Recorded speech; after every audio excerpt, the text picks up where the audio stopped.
Japanimation Station.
'Hello and welcome to Japanimation Station, an anime podcast brought to you by the folks at the Weekly Stuff Podcast. I'm Sean Chapman.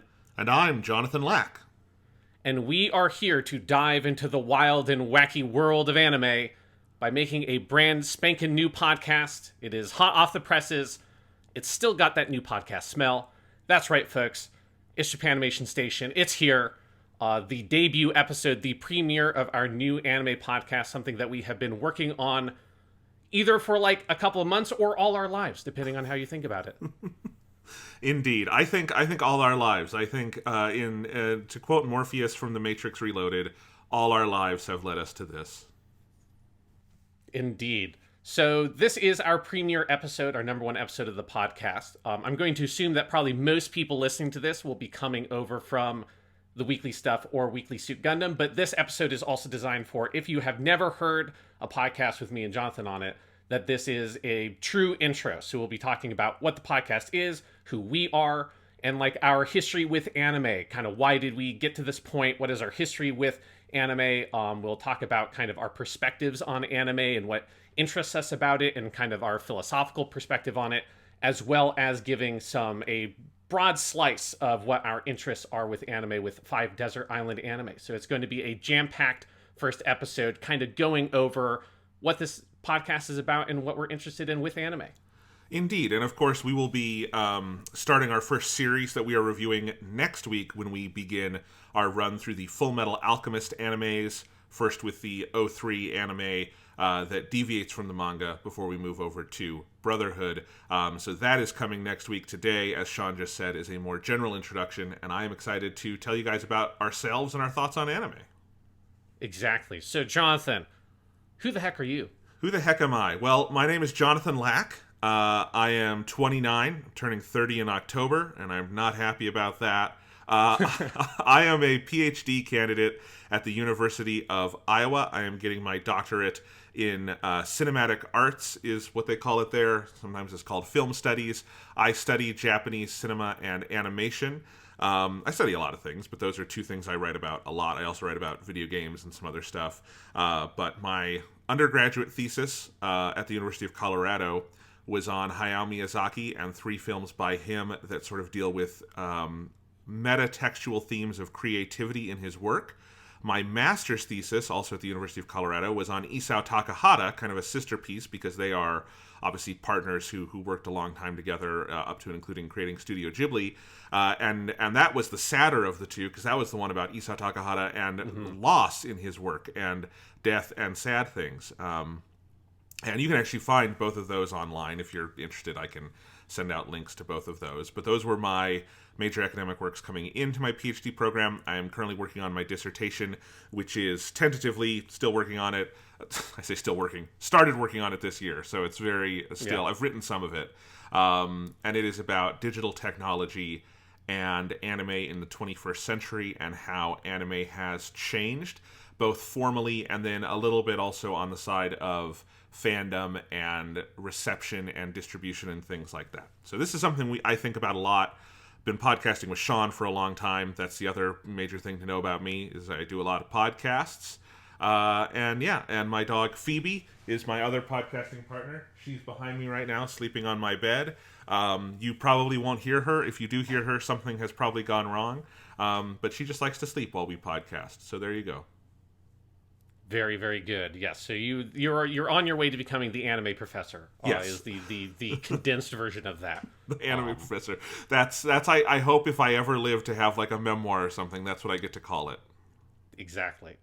So then for me, I'm Sean Chapman. I am English teacher, high school English teacher by day, anime nerd by night, I guess would be the one way to describe it. It's the most exciting Marvel comic book ever.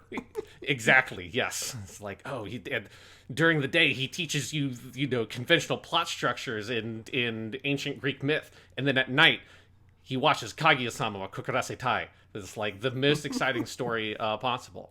But yeah, so I got my bachelor's degree in English literature study from CU Boulder, where Jonathan also went. And then after that, I entered a English teacher licensure program and then started teaching high school English in Colorado, then later moved to Texas. And I'm starting my first English teacher job in Texas in 2 weeks is when I'll have students for the first time in Texas. So right now I've got both. We're doing anime podcasts and like, oh god, I'm going to have to talk to 5,000 little 14-year-olds in a little bit here. But yeah, so that's kind of my side of like my more academic life is it's very English literature focused and looking at that kind of stuff. But I also am like functionally fluent in Japanese. So when I was at Boulder, I started studying Japanese and I've been an anime fan forever, and we'll go over kind of like our history with anime as part of the topic for this episode. But at Boulder, I started studying Japanese and have kept with it since then. And I regularly read things in Japanese. So I read manga in Japanese, like Fullmetal Alchemist, which we'll cover next week. I read that manga fully in Japanese. I started reading light novels in Japanese. Obviously, I can watch and consume video content in Japanese without subtitles as well. Yeah, and then I watch a lot. I've watched a lot of anime. I've watched a lot. Like, you have. That will become apparent in the history section. But yeah, so I think that's kind of like our background, and I think that's a good segue into kind of what this podcast is, and I think maybe what hopefully will kind of distinguish it from other anime-focused online content. Which is both of us come from academic backgrounds and are in academia in obviously different spheres. Jonathan's in higher education. I'm in high school education. But our approach to things is from that perspective and that framework and that lens. And so that's sort of like the objective of this podcast, and what the structure will be is taking large scale topics of things. So like Fullmetal Alchemist is actually going to be a very small scale thing relative to our normal topics. But another one we're going to do after Fullmetal Alchemist is going to be the Fate Stay Night series, but more generally the UFO Table type Moon adaptations, which would include the Garden of Sinners movies and the Fate Stay Night TV anime stuff and the Fate Stay Night movies. And that's a better example of like, that's a bigger topic that is looking at like kind of a chronological slice of that studio UFO Table's work.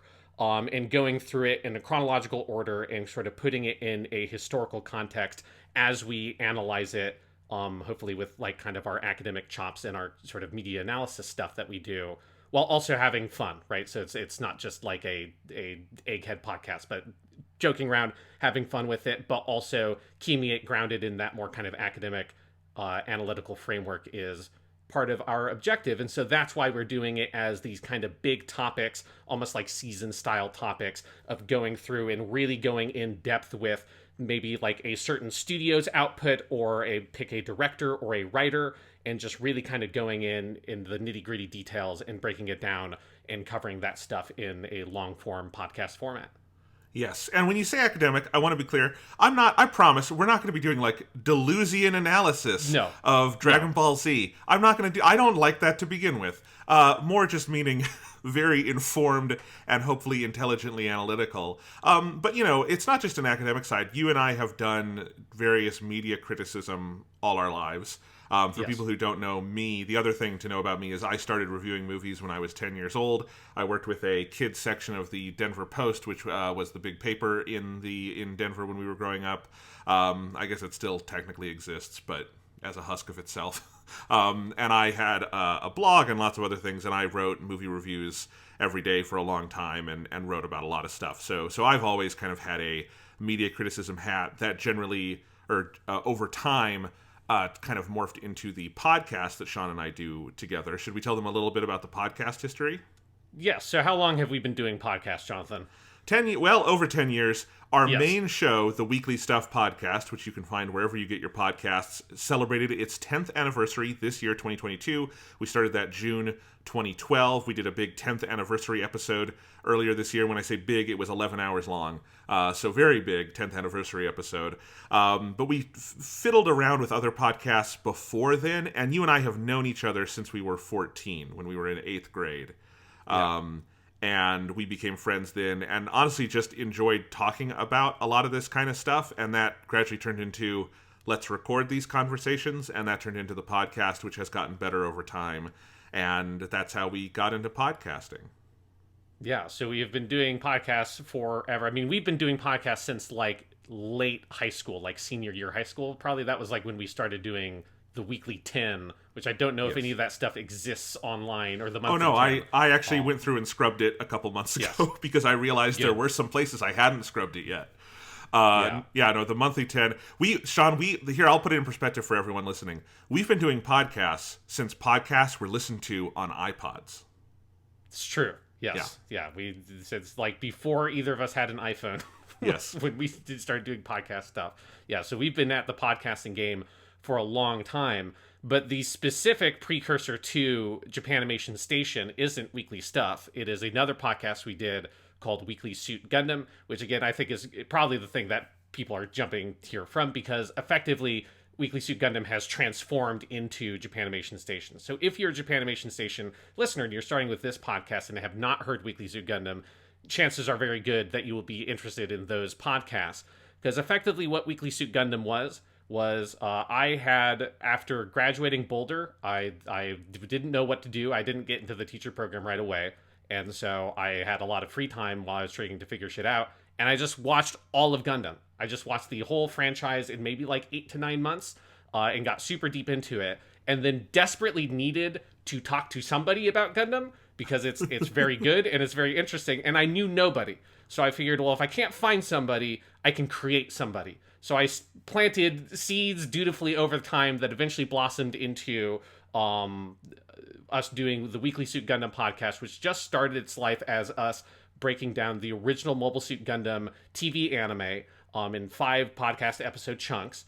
And it was just going to be that kind of like a little project just to test it out and to see if Jonathan liked it. Luckily, Jonathan liked Gundam immediately, got bit by the bug, and then went on a crazy Gundam spree. And so that podcast rapidly transformed into not just let's do a little mini series, and instead it became ultimately a 3-year-long project where we covered all of the major TV shows, movies, and OVAs in the Gundam franchise.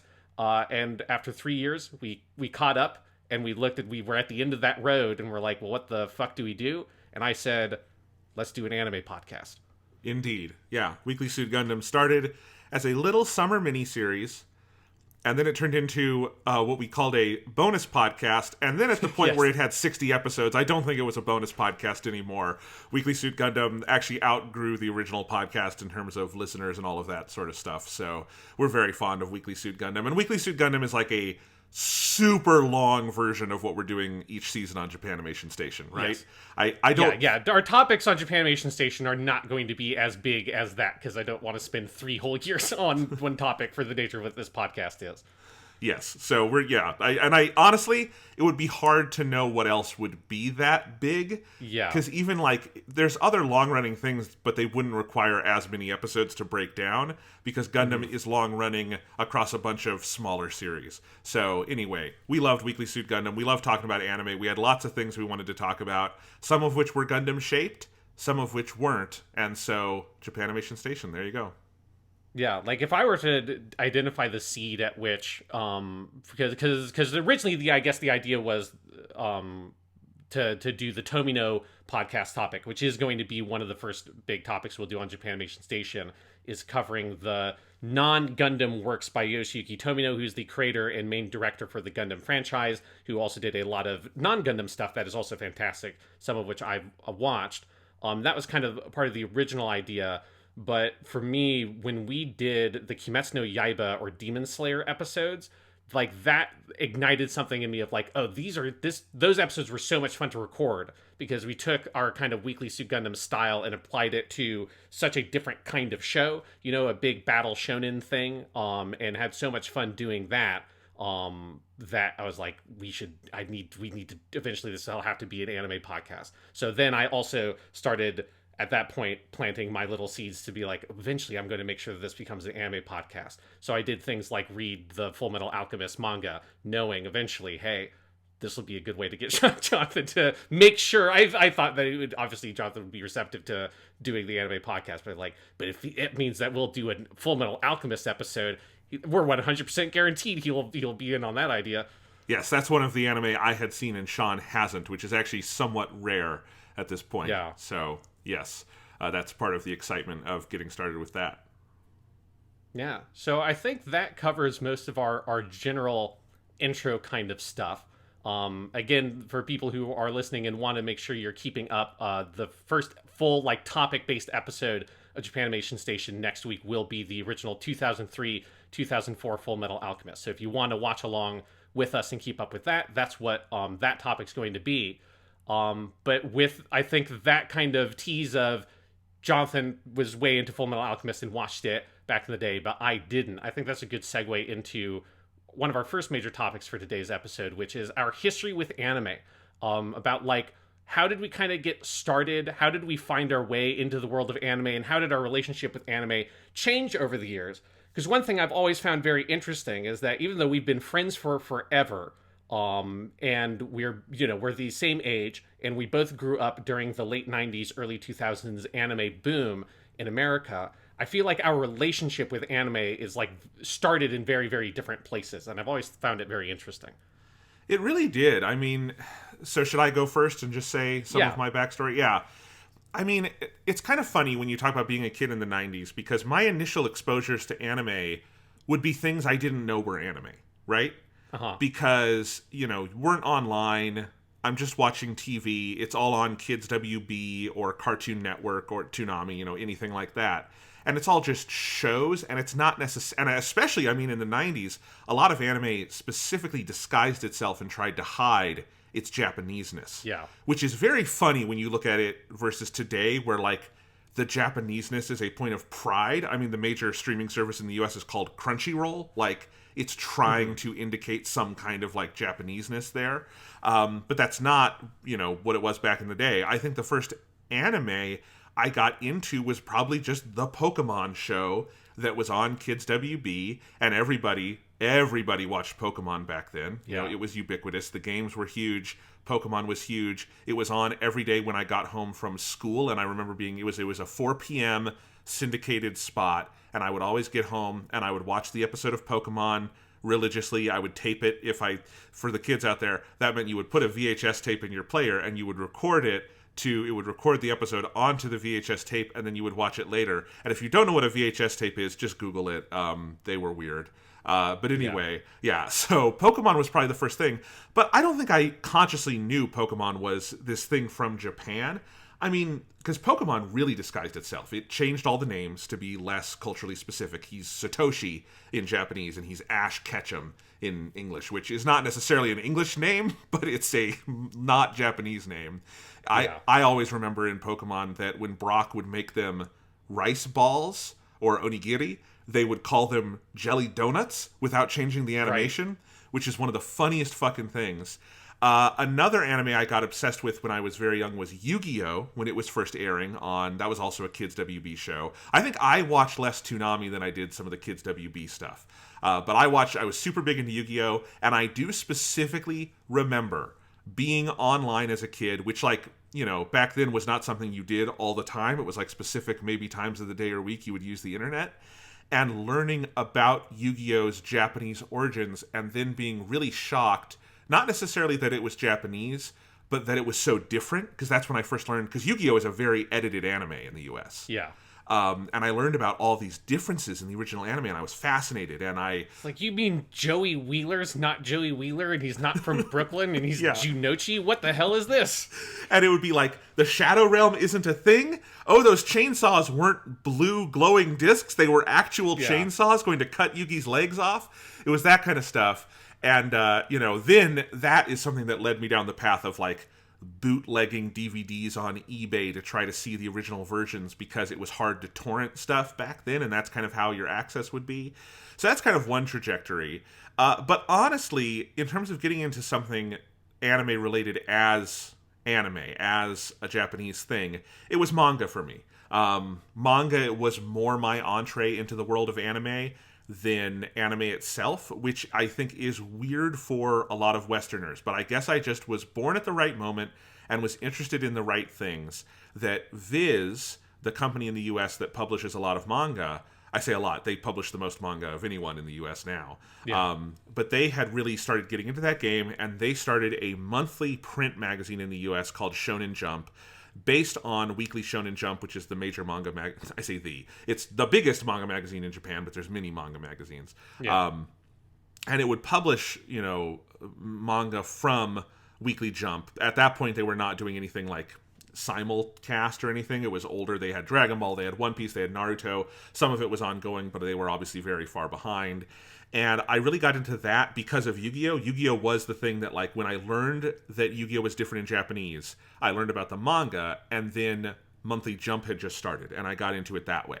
And I had a subscription to that. My parents got me, and I got Monthly Jump every month, and I read all because you had 1 month with the issue, and you had nothing else, so I would read all the manga over and over again, and I got really into it. That is actually how I got into Dragon Ball. I have never in my life met another person who had this direction into Dragon Ball, in the US at least. That I did not watch the anime on Toonami. I wasn't interested in it for whatever reason. But I did start reading it during the Cell Games arc when it was in Monthly Jump, and I got hooked on it. Just mid in the story. It was just, I had no context for anything. I didn't know, like, Piccolo's backstory as Goku's enemy, or as an old guy that Goku flew through the chest of. Anything like that, And I just got into it in that part, and I read the manga, really loved it. Eventually did start watching the anime. Dragon Ball got me into watching anime in Japanese because I had a couple of the volumes on DVD that had both the English voice track, which is what I would have listened to first, but then I would have that volume for a lot, and I only had those 4 episodes, so I would watch it over and over, and I would just switch it over to Japanese, and I realized how much I loved that voice cast, and that got me interested in watching more things in Japanese. So that is another trajectory, is all of the manga I read, and there were all sorts. I mean, there was Yu-Gi-Oh!, there was Dragon Ball. I would have read some, like, I remember all the ones that were in Jump back in the day, like Hikaru no Go. I would have read Naruto. Like Hikaru no Go. Naruto. I was and thinking One about Piece. the other day, there was, do you remember Beat the Vandal Buster? Beat the Vandal Buster. Shaman King was big at the moment back then. Yep. And it's come back again. They've done a new Shaman King adaptation. I know, it's crazy. But yeah, because the original anime was on, like, Cartoon Network at that point. Or no, that was a Kids to Be With, because that was a 4Kids one. Anyway. Sure, yeah. So you had that. So I was into all of those, and then I think the third trajectory for me into anime was the cinematic one, where I was introduced to Hayao Miyazaki probably a couple different ways, because his work is fairly ubiquitous, but it really would, for me, have been around the time Spirited Away came out in the US, and I actually went to a press screening for Spirited Away. So I would have been one of the first people in the US to see that movie in theaters. And it bounced off me completely. I did not get it. But it kind of stuck in my head, and it was really when... And I saw a couple others of his, and I started liking them. And then the one that hooked me was Howl's Moving Castle, which we got in 2005, and I reviewed for the Post, and loved. I still vividly remember being in the Esquire Theater in Denver, seeing Howl's Moving Castle for the first time, and falling in love. And then all these things are going to date me. They're going to date... You're going to have your turn in a second, Sean. Yes. I remember going on Netflix, when Netflix was a DVD rental service, and checking out all the discs of Miyazaki's movies. And I remember, like, getting Mononoke Hime, Princess Mononoke, and watching that in an afternoon, and then immediately shipping it back so I could get, like, Porco Rosso or something. I think the first Miyazaki I ever saw without knowing it was a Miyazaki was Kiki's Delivery Service, because I remember that came out on tape. It was actually a pretty popular tape in the US. Had a really good dub. Phil Hartman is in that. And my mom got me that tape, and I remember loving it, but I didn't know about directors yet. I was a little kid, right? So those are kind of all the trajectories that kind of commingled for me with anime. And it's been a lifelong kind of off and on thing. I had, my movies and my directors and my franchises I was into. I think in the last, 5-10 years, I've gotten more into anime as a broader thing. It's been easier to do that with Crunchyroll and everything, right? And certainly doing this podcast has exposed me to a lot. But yeah, as you can tell from when I was an undergrad 10 years ago, I was already working on projects with, Miyazaki has been my favorite movie director basically since I discovered him. That's still basically true. He's one of the greats. So yeah, that is my long spiel. But, I am sitting where I record this podcast. This wall right in front of me has all my One Piece posters.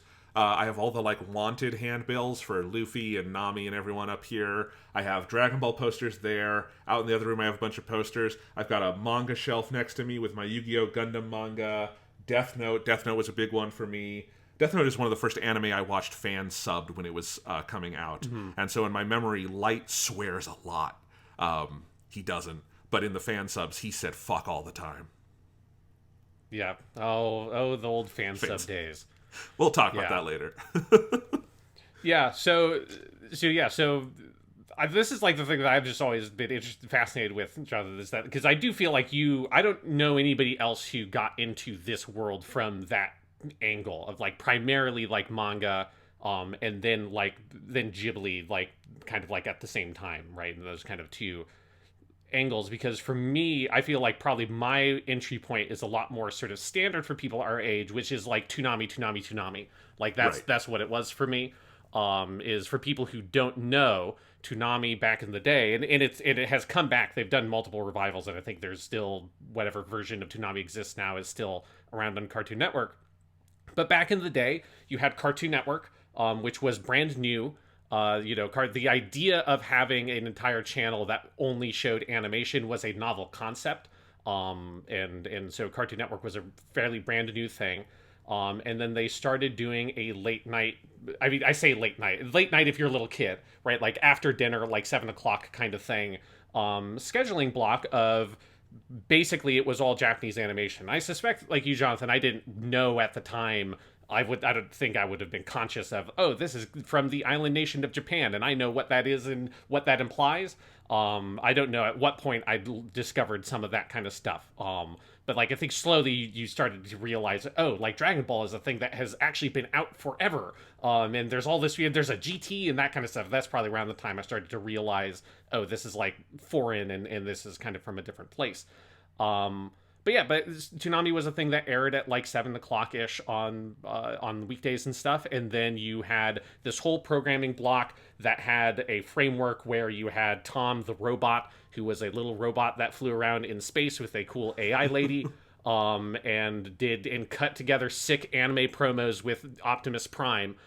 Peter Cullen, the voice of Optimus Prime, did all the cool anime promos, and they gave you anime. And so I watched everything that was on Toonami forever. But the big thing for me was Dragon Ball. That's what I was obsessed with. That was what everyone was obsessed with my age range, particularly if you were a boy. Everyone was into Dragon Ball. If you were in the playground, you were shooting Kamehamehas and pretending to go Super Saiyan, and all that kind of stuff. I remember so vividly going to art class because I was in elementary school, so art class was a mandatory thing. I am not an visual arts kind of person. So I didn't care much about art class, but going into art class after the Trunks episode aired and being oh my god, there's another Super Saiyan. Holy shit. I don't think I did use the word shit at the time because I would have been 8 or something, but in whatever elementary school terms, holy shit. And I tried, and we were trying to draw Trunks and be he has these Super Saiyan hair. It's so different. And he did gang signs and shot Frieza, and then he had a sword. He killed Frieza's dad. It was fucking crazy. And I remember so vividly that being the thing. It was water cooler TV or whatever if you were a elementary school boy, in the late 90s and early 2000s. But I also watched like everything else. They had like Samurai Troopers, they had Yu Yu Hakusho, they had Sailor Moon. I watched some Gundam Wing. I never really got into Gundam Wing. I watched some G Gundam.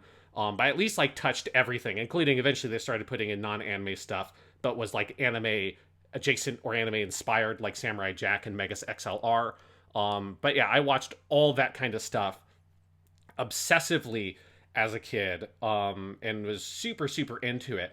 And slowly, I do think part of where my sort of consciousness of, oh, this is from another country, this is like culturally different, started to come around with like getting exposed on the internet to the existence of Dragon Ball GT, the concept that there was a Super Saiyan 4, all that kind of stuff. Like, I remember the first time I learned what like the whole second half of the Buu saga was before it had aired over here was by playing the Game Boy Color game Legendary Super Warriors, which covered the entire scope of the Dragon Ball Z storyline. And that's how I learned how that story went, because that had not aired in English yet. And going over to a friend's house and them having like an imported copy of like Dragon Ball GT Final Bout or whatever that PS1 game is. That was one of the ones that introduced a lot of people to GT, because it got out here before GT came to America officially. Yes.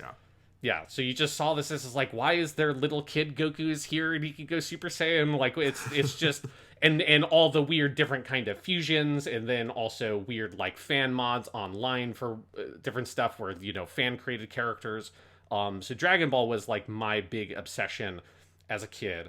And I did also watch a lot of that other like kind of WB Kids and like 4Kids, that kind of stuff. I saw some One Piece.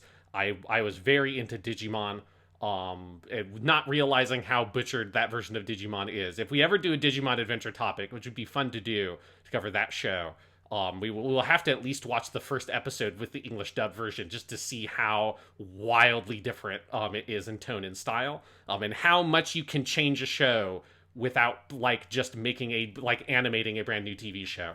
And there's a lot of stuff like that at the time. I mean, you said One Piece. That's one of the most famous ones, right? The 4Kids One Piece with the pirate rap and the hammer gun and all sorts of crazy things. And to this day, that is the only One Piece I have like seen like a full thing of. I've seen scenes of the Japanese One Piece, obviously. Sadly, I think One Piece would be significantly more popular in the West if it hadn't been for the 4Kids dub. I think that kind of retarded the growth of One Piece over here for a long time. It has bounced back since, but yeah. Yes, yeah, because I did also, for a short period of time, I also had the monthly Shonen Jump releases over here. I only think I ever got 3 or 4 of them. I didn't stick with it for a long time. I think partially because and this is a very consistent thing with my personality, I do not like consuming things in like bite-sized chunks or whatever. Like, I don't want to get like, here's a chapter every once in a while. I just want, give me like the full thing and I'll just dive into it. So like that model didn't work for me. So even though I read a lot of American comic books, I only did a little bit of manga back in the day, and I didn't get like super into that side. It's only like recently in the past 5 or 6 years after I've learned Japanese that I've gotten like a lot more into reading manga. But yeah, for me it was that Toonami stuff all day, every day, and a little bit of the Adult Swim side of things, right? So you also had, after Toonami, you had the actual late night programming block, which was Adult Swim. And that had sort of some of the more mature shows. So that's where I believe that's where Fullmetal Alchemist originally aired, because it's a little bit more bloody than certainly like the American edits of Dragon Ball. That's where like Rurouni Kenshin was. That's where Cowboy Bebop was. That's where Ghost in the Shell Standalone Complex was. So I did see bits and pieces of those shows, but I never stayed up that late consistently, because the only way I could see them was by sneaking downstairs in the middle of the night after everyone else was asleep, and watching them, because it was past my bedtime, because I was a literal child. And so I did definitely see, and we'll talk about this next week, Fullmetal Alchemist, like a couple of the episodes of Fullmetal Alchemist, and I saw some Ghost of the Shell Standalone Complex, and it freaked me out, and I didn't understand anything about it. I'm like, this is weird and creepy. And that side of it, right? Toonami and Adult Swim was the thing to me that like I think I consciously was aware of at a certain point very actively. This is anime. This isn't Ed, Ed and Eddie in Dexter's Lab in SpongeBob SquarePants. It's like, it's something very different. It's coming from a different place, even if it's being localized very heavily and edited and stuff. the Toonami version of things was nowhere near as sanitized as something like 4Kids. And so it was much more sort of exotic, effectively, to my experience. And I think that's a big part of what attracted me to it at that age. But I ended up kind of, I think, growing out of it a lot. And I think it's like, honestly, it was around the time we became friends, was around the time I stopped watching anime that much. Because that's also when the market receded. So I feel like my like relationship with anime like ebbed and flowed kind of with the like strength of the market in the West. Like when we were little kids, it was the most popular thing in the world because it was Pokemon and Yu-Gi-Oh and everything. I mean, Pokemon's like the most successful in a monetary sense entertainment property in the entire world. So it's like it was unavoidable, but then it receded a lot once you got into that kind of mid 2000 period, and it wasn't until the streaming era that anime became really, really big in the West again. But at the high school point, like I watched some Miyazaki stuff. Like I saw Princess Mononoke at a friend's birthday party, and it gave me nightmares, and I was fascinated with it. But I didn't like go into the deep end of watching every Ghibli thing I could get my hands on. I had seen like Kiki's Delivery Service. I'd seen My Neighbor Totoro. I watched some of that stuff, and I've watched obviously that stuff since then. But as a kid, I didn't get super into that side of it. And in high school, it was mostly just like rewatching Dragon Ball every once in a while. That's when I watched Death Note, because I remember borrowing one of your DVDs of Death Note and starting with that, and then being like, well, I got to watch the rest of it, and getting weird fan subs online for that. And that side of things. But it wasn't until graduating high school that I started to like really get into like my second phase or whatever with anime, which is like kind of watching everything, because all of a sudden everything became available. It was over the course of like freshman year of college where you have all this weird time in your day opens up. It's like the only point in your life in like a normal like kind of average sort of life of, oh, you go to school and graduate high school, go to college, and then you go into the workforce.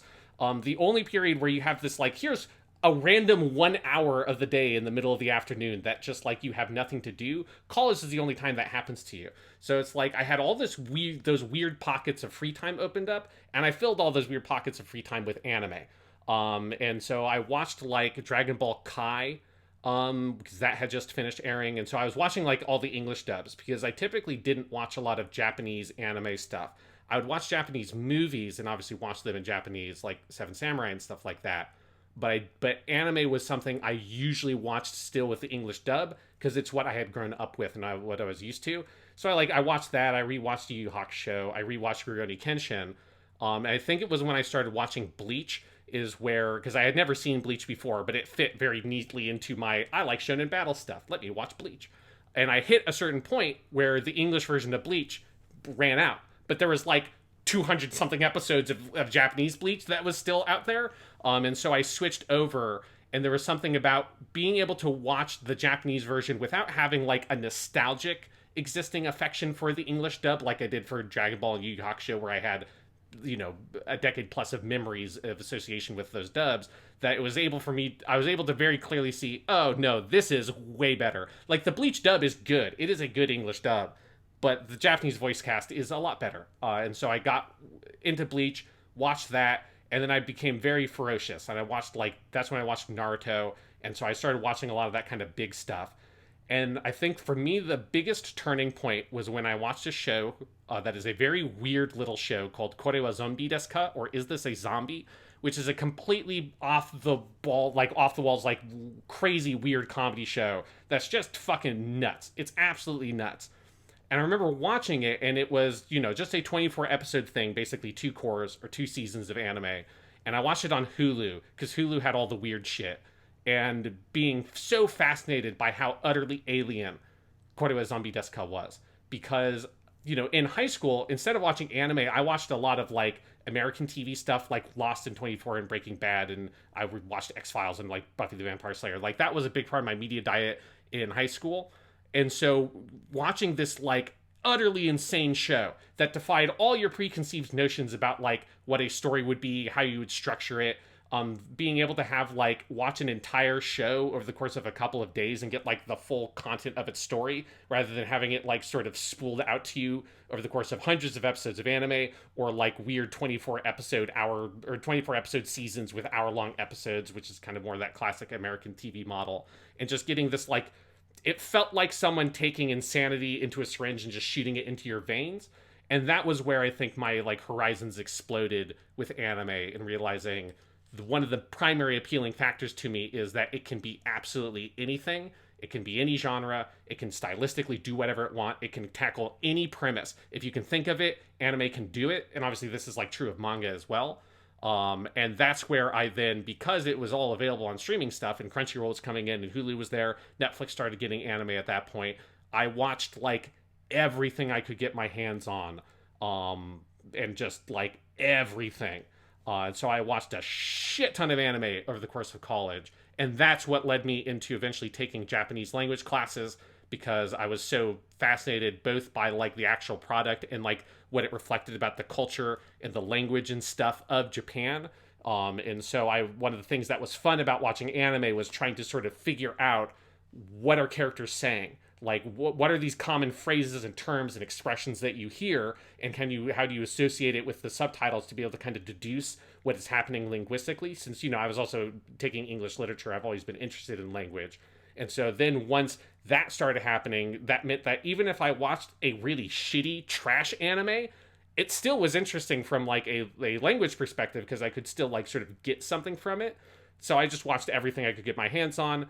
Studied Japanese, became, you know, again, like functionally fluent in Japanese, and I have been watching anime like a fiend ever since. And that is basically my big overview. Is like, for me, it started with English dubs and Toonami, and then it eventually evolved into mostly TV anime. Like, I have watched a fair amount of movie stuff, but I feel like, Jonathan, you're definitely more in the like Japanese movie realm. Whereas for me, it's like, I've watched, if there is a TV anime that aired between 2010 and 2020, there's a very good chance that I watched it. Like, a very, very high chance that I watched it. And then like a good chunk of stuff pre that, obviously. Yeah, I mean, there is an episode of the Weekly Stuff podcast called Sean's Anime Podcast, because yes, it was our best of the decade stuff.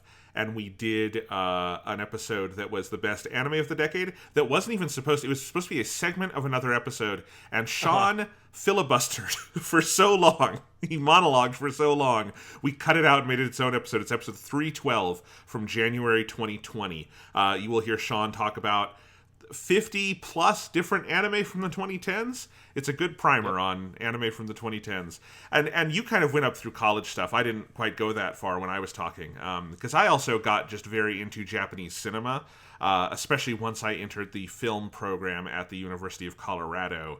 My undergrad was in film studies. My master's degree is in art history. I only ever took one art history class. It's because the film studies master was piped through the art department. So anyway, that's what they gave me a degree in. Film is an art. I have film history knowledge, so there you go. Film degree, like college degree names and like titles are always like weird bullshit that rarely reflects what you actually did, I feel like. I am technically a qualified art historian. Exactly. But anyway, no, so I got very into, lots of live action Japanese cinema. I have a working expertise of Japanese cinema history. I did my comprehensive exams in that, so I've seen a lot of Japanese cinema. I've had a similar fascination with Japanese language as Sean has. Sean is better with languages, and so he's much more fluent than me, but yeah. But yeah, so I think that's like the general overview of the history with anime. Again, it has just always interested me that even though we came up from the same period, that you went in that kind of like the Ghibli manga side, I went in with the Toonami side, and now we have come out on the other end, both weird anime nerds, but in slightly different ways. And I don't know what it is that, because I'd forgotten this about you, Sean, that you were much more of a dub person for a long time until you kind of made that shift. And I I wasn't like militantly opposed to dubs. I watched them for like Fullmetal Alchemist has a phenomenal dub, and I did listen to that. Also, I watched Fullmetal Alchemist with my little brother, who more wanted to see stuff in English. I saw Dragon Ball Z in English and Japanese growing up, and sometimes you couldn't, if it was on TV, it was only in English, right? So yeah. it aired on the uncut version of season 1, the like Vegeta saga, aired on Adult Swim back in the day, and I remember taping all of that because I'd never seen it and I couldn't afford the DVDs, and so that's how I saw that stuff for the first time, and it was only in English, obviously. But I never liked it more. I always liked the Japanese more when I would get it, and I remember it was specifically, I think the thing that turned me to I didn't really like dubs ever was my interest in Studio Ghibli, because there are some Ghibli movies that have very good dubs, but Disney's work dubbing Ghibli was often very annoying, and it wasn't because they were like unfaithful, but it was the focus on doing all this celebrity casting that would often kind of tie those dubs down, and it would make me want the Japanese versions. And that's something that just like sparked a lot in me, that I always kind of was more on the sub side of things than dubs. There was never a point in my life where I was like all in on watching stuff in English. Yeah, because for me, I think I for a long time just sort of categorized like like live action Japanese stuff, which I also always watched as a kid because I grew up like watching Godzilla and stuff. And obviously that was only available English dubs for a long time. But as soon as it was possible for me to watch Godzilla movies with Japanese language options, that was what I always defaulted to. Like I never had a particular like desire to watch the specifically English dub versions of the Godzilla movies. And obviously once you move into like most Japanese live action movies don't have English dubs because it's not nearly as common or ubiquitous a thing for the majority of foreign film. But for anime, it's like that's just what I grew up with because I didn't own that many different anime DVDs. Like I got some stuff on DVD, but it was mostly stuff that I had already grown up with watching the dubs on Toonami. And so in my head, it was always just kind of like they were sorted in slightly different categories, where if you said a live action thing, I'd be like, I couldn't possibly fathom wanting to watch a dub of a live action thing other than if it was like the only option or there was like a accessibility reason why it had to be done. Whereas for anime, I was more like, no, the anime is something you can just kind of put on the background. If it's Japanese, you're not going to understand it, and that kind of stuff. And then eventually, I do think it was just like breaking myself of the nostalgic association with it was big. Because like for Dragon Ball, what I needed to do to be able to watch the Dragon Ball Japanese language stuff, because the English dub was so ingrained, because I can't remember a time in my life where I hadn't been watching Dragon Ball, right? So it's like Dragon Ball being an English language thing was just so assumed to me in terms of the audio that I had to start with Dragon Ball from the beginning of Dragon Ball. I couldn't start watching a Z thing because I couldn't jumping into like the middle of the story like that with the characters having completely different voices and sounding so different and the approach being so different was really hard for me. And so I'm sympathetic because I know this is like a thing that a lot of English Dragon Ball fans have in difficulty getting into the Japanese one, that it's like so different and you have such a strong association with it. But starting with, okay, Goku's a little kid, let's pare it down, let's go to the beginning of the story, then it was like, yeah, okay, no, it's so much better in kind of every conceivable way, not just the acting, but also like obviously the music and everything else is a million times better. But breaking that association was something that I had to do like with intention because it was so strongly built up from my childhood. And that's the thing I've never had. The only anime I would say I have any nostalgic connection to the dub for is, okay, well, I have nostalgia for like the Pokemon dub and the Yu-Gi-Oh dub, but it's more of a like nostalgia that I kind of laugh at. It's not I think this is good. Fullmetal Alchemist, I have some nostalgia for the dub because I watched it so much, and I do still think those dubs are very good. I think the Japanese is better, but those are, I think, the best dubs Funimation's ever made for anything. Although their One Piece dub is very good, I will say. But yeah, I'm more like dubs are something for me that I enjoy kind of switching over to on the DVD out of like an academic interest in like how did they approach this, and sometimes it's very interesting. But yeah, I don't generally have that kind of nostalgic connection, which makes total sense, obviously, that you do and lots of people do. Just wasn't something just in the weird path I took, it wasn't something I had. Yep. So there you go. There we go. So I think that covers the history section. So the next section of this episode of the podcast I want to do, Jonathan, is I've written a couple of questions which I shared with you a little bit before the podcast that gets into kind of like the philosophical side of things. And I think one of the things I wanted to do with this episode of the podcast was really break down sort of into pieces the interest in sort of appeal of us to anime that leads us to the point of like, why make an anime only podcast? Like, out of all the subtopics that we have covered over the course of weekly stuff and our personal interests, like, why is this anime like the kind of like the way we've gone? And I know that this like ties deeply into a lot of the stuff you do with your thesis and your PhD and all of that. It's stuff we've talked about in like bits and pieces around the edges when it has been relevant in different topics on other podcasts we've done. But I thought it'd be interesting to just sort of like tackle this head on as a main discussion in and of itself. So these questions are generally built to kind of like build a little bit on top of each other. And the first one is really broad, but I think it's very fundamental, and it kind of takes the anime specific part of it out of the equation and just looking at animation. So what are the like general artistic elements and features that distinguish animation, make it different, make it special in a certain perspective from live action? I want to give you the first crack at this question, Jonathan. Books have been written about this. This is Yes. a big topic. To some degree, my book I'm working on is about this in some ways. Because the thing is, there's an active academic debate over whether animation is cinema, not necessarily in a like, is it good enough to be cinema way. But it's more of an ontological. Sometimes it is there's a long history in Western academia of dismissing animation as lesser or alien or different. And now I would say there is a genuine ontological debate over like, what do you call it? There are scholars I really respect and enjoy their work who refer to animation versus film. And what they mean by that is like, animation is one thing and then film is live action photography. And I don't like that definition. I've never liked that definition. To me, film is broadly moving image media, and I think that includes animation, that includes live action, that includes stop motion, that includes lots of different things you can do with a camera, also cameraless animation to some degree, like things you can do with film and with imaging. I would say video games is where the line becomes something different because there's an interactive component and there isn't a camera, there's a sort of live rendering and all of this kind of stuff that I think distinguishes that.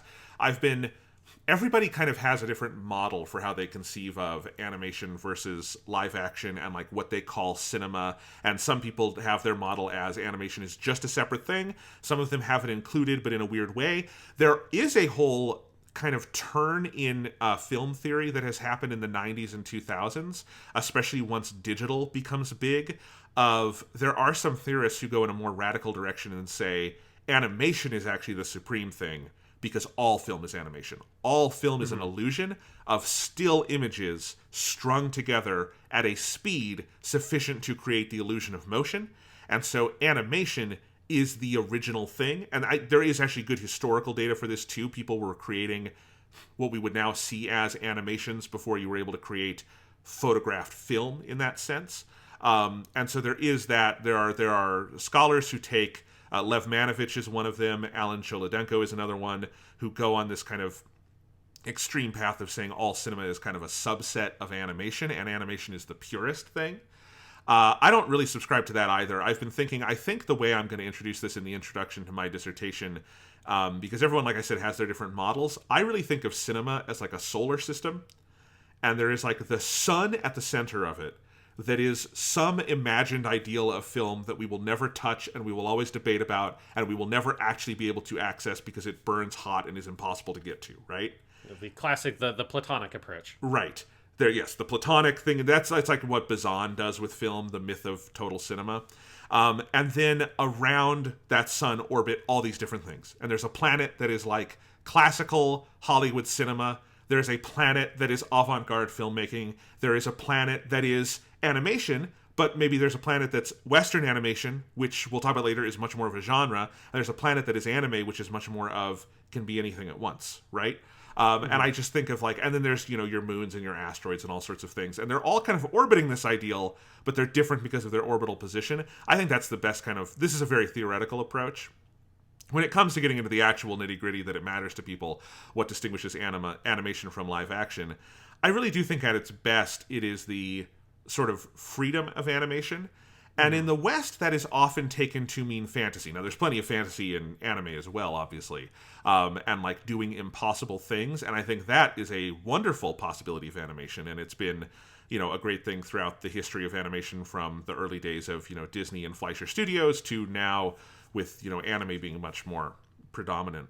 But I think as anime has taught us, anime specifically, I think, teaches me this, that freedom also means that you can depict reality in really specific ways that I think you cannot capture on photography. You can get to sort of inner psychology and I think impressions of the world, things that you can't point a camera at a sunset and get a picture of your subjective feeling of seeing that sunset. But you can paint it in a way that somehow reflects your subjectivity and memory. And that's something really, really important. I use this example of the movie Pom Poko, which is a Isao Takahata movie. It's the one about the tanuki, the raccoon dogs. Mm-hmm. And that one had its backgrounds done by Kazuo Oga, who is a very famous background artist who did a lot of work with Studio Ghibli with both Miyazaki and Takahata. And Takahata specifically wanted Oga because Oga had lived in the Tama Hills, where that is set, at the time period the film is set in, and just knew what it felt like to be there. And he could give 100 different animators books of photographs and history and all of this stuff, but it wouldn't be the same as having master artist Kazuo Oga just draw on his memory and make it like that. And so I think there is a sort of identification you can have with animation of a sort of inner realism, an emotive realism, a psychological realism, which has a different term, so I don't like to use that term, but some kind of emotive realism to animation. And I think that can fuel animation that is very fantastical and also very down-to-earth and slice of life, which is, of course, one of the biggest kinds of anime out there, is just people going to school and doing shit, right? But there's a real benefit to animation in that, too. And I think the general control a director has over it. One example I've used in lectures before is in the movie Spirited Away. Spirited Away, Miyazaki's movie, has a lot of obvious things in it that could only be done in animation because it's very fantastical. But it also, like, Chihiro is just a little girl. There's nothing fantastical about her. But it is such a more interesting characterization than I think you could ever get from an actual flesh and blood child in front of a camera, because it is this combination of Miyazaki as the main designer and writer and storyboarder, and then all of the different key animators doing work, and then the vocal performance and everything that gets tied together. There's a completeness to that characterization. And one moment I use is there's this scene where she comes back down to Kamaji's den in the boiler room to get her shoes and clothes to run out and go meet Haku, I think. And she puts on her shoes and she does this little tap where she puts the shoe on and then she taps it twice on the ground. She does it with her left, taps it twice on the ground to like make sure her foot is all the way in it. And I look at that and I'm like, you would never direct an actual child to do that. It's too finicky a detail to go like, Miyazaki had seen kids do this with their shoes, and so put in the effort to do all of the key animation and in-betweens that would go into this. But it like tells you a lot about her character, just this little thing she does to put her shoes on.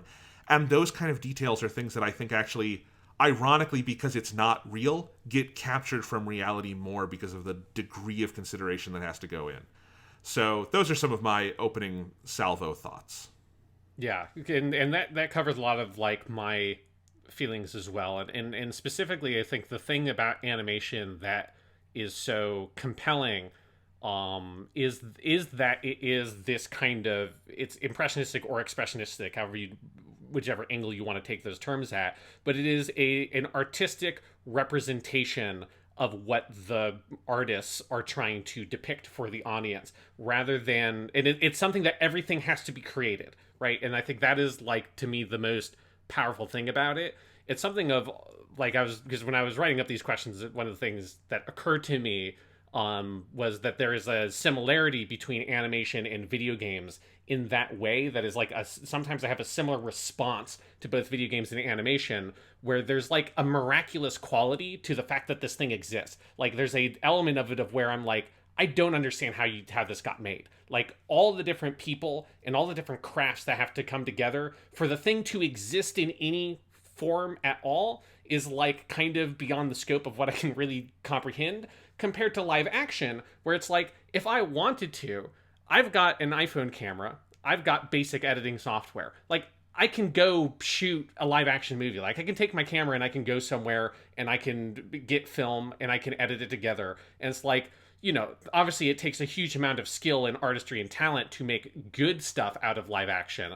But there is a sort of fundamental floor at which live action goes. Like, it can't go below that. There's like, you just have the real world that you can capture. You have actual photons that you can put into film or record digitally that is a representation of the thing that you took a picture of. Animation doesn't have that. Everything has to be made from scratch. You have to create everything. Nothing is just given to you. So if everything has to be created, that means that everything has to be created with specific intention. And that's the thing that separates, particularly like masterful animation, to me, exists at a level of like interest and appeal that I don't know if live action conceptually can even reach, because it is this pure, refined, artistic representation of the world through the lens of the people creating it by hand, right? Having to, with thought and with intention, create every detail of those characters, every action that they make, every line that they say, every scene that they look at, every world that they exist in, every place that they go to, every thought that they feel, and every like feeling and emotion that they express and feel internally. All that has to be created with specific intention by the people creating the animation. And so that makes a thing to me that is like inherently appealing and kind of universal, that it cuts through like a lot of the noise that live action can often has, because it is what it is. It is what you're recording with that camera. You can't you can remove things using digital effects, but you have to go in and intentionally try to remove noise as much as possible if you're shooting something with a film camera, whereas like you are creating every single element from a blank canvas if you're doing it with animation. And that to me is just like an incredible artistic achievement that again boggles my mind. Like, even very kind of bad amateurish looking anime productions still to me like are very impressive, and it still gives me like a feeling of like secondhand accomplishment or something, just to see that this episode actually got created and got out there. Like, eventually I'm certain we'll eventually cover the Macross franchise as a future topic, and there is an episode of Super Dimension Fortress Macross. I don't remember which episode it is, but it's an absolute disaster. It is the worst episode I've ever seen in terms of like animation quality, and it's tragic because it's a really critical episode of that show. It is like, there's so much really important plot stuff that happens, but it's one that it's just like they just didn't have the time. It's totally unfinished.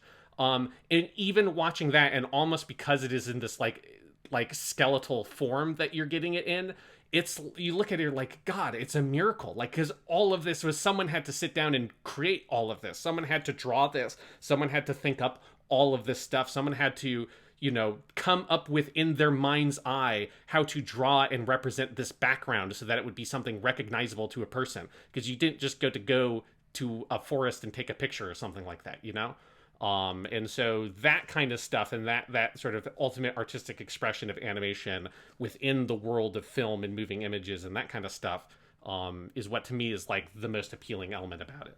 I think you're so right on all of that. And, one word that kept coming up that I would want to draw our attention to is the hand. I think the handcrafted nature of anime in particular, because most American animation and a lot of just Western animation writ large, and even in some other Eastern country, China doesn't actually do a lot of they do a lot of CGI too, has kind of diverged into CGI, which I'm not saying has no like hand or artistry to it. There's a lot, but if you watch anime still, you see the hand in everything. It is still, even though anime has moved to a digital workflow, it's a digital workflow where the primary input is still a human hand drawing things, right? It's not ones and zeros. And I think that is just something we as human beings respond to. It's the thing that, you were talking about sort of the wonder that you get looking at animation. Tom Gunning, who is a scholar, very famous film scholar, has a piece called Animating the Instant that I use a lot, because I think it's a really beautiful description of how animation has preserved the wonder of early cinema, where we've all heard the stories about like the Lumiere brothers who invent the first film camera, and they show their movies, and it's like they have the train entering the station, right? And all the people in the theater go, "Oh God," and they run away because the train is coming at them. Might be apocryphal, but the story has persisted because there's this, you look at early films from like the 1890s. They're very short little loops, but they would be very wondrous to people, even though they're very mundane. It's a train. It's people leaving a factory. It's a little skit of a boy and a man playing with a hose. It's all these kinds of things, right? But they would be very wondrous just to see this motion artificially reflecting the real world. But eventually that becomes mundane, especially now at the point where your iPhone has like, a higher resolution than, a state-of-the-art digital camera even 10 years ago, right? Yeah. It's very mundane to just get, and we look at videos all the time from amateurs. That's what is TikTok. TikTok is you're scrolling through an infinite library of people shooting film, right? Yeah. And animation never is able to get to the point where it feels mundane, because there isn't a TikTok of animation where you flow through and like, oh man, everyone's just 5 minutes out of their day is creating animation. That's not possible. It's just not possible. And so when you watch animation, you are on some level, this is Gunning's argument, aware of the instantaneous nature of every frame is bespoke to a certain degree. Mm-hmm. And so it restores some of that wonder of artificial motion is there in animation. And I would extend to that, I think the handcraft component of that is just a huge, beautiful thing about it, because there is so much individual expression that comes out of a hand moving. I love one side of anime I just adore is obviously there's manga is the basis of a lot of it, but then all the like stuff building to the final image you see on screen, like the storyboards and then the key animation and the character designs and the layouts. And I have a lot of these books. I have next to me here, I have my shelf of Studio Ghibli art books, and then I've got some of the storyboard books where you can look through the original storyboards. I've got my ones for Gundam Kukuru's Doan's Island, which we talked about on the last Weekly Suit Gundam. I just got some of these. I just got in from Japan the Genga book for the last Evangelion movie.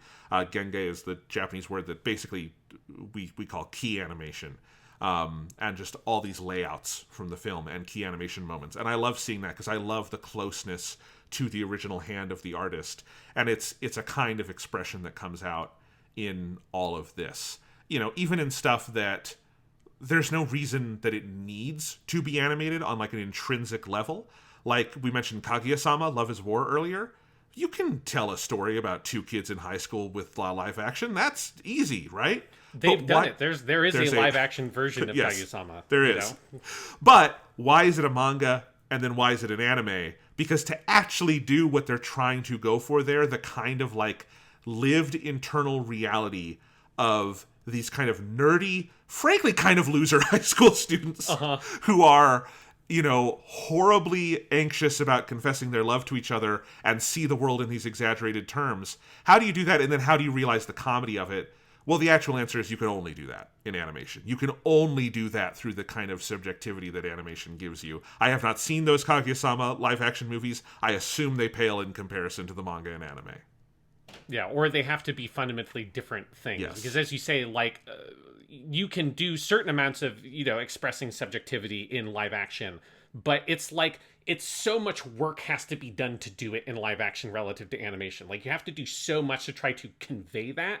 And one thing along those lines that I think about sometimes that is kind of like a philosophically mind-bending thing to think about if you want to get high and talk to your friends about anime is the passage of time in anime is completely artificial and is determined by whatever however they choose to represent it, which is not true of live action. Live action has a fundamental limit by which it can manipulate the perception of the passage of time based on how you're shooting it and the camera and the frame rate and what you're doing with that. Obviously, live action can manipulate how you perceive the passage of time, but with anime, the passage of time is completely constructed. There is no time is passing within the world of the animation happening.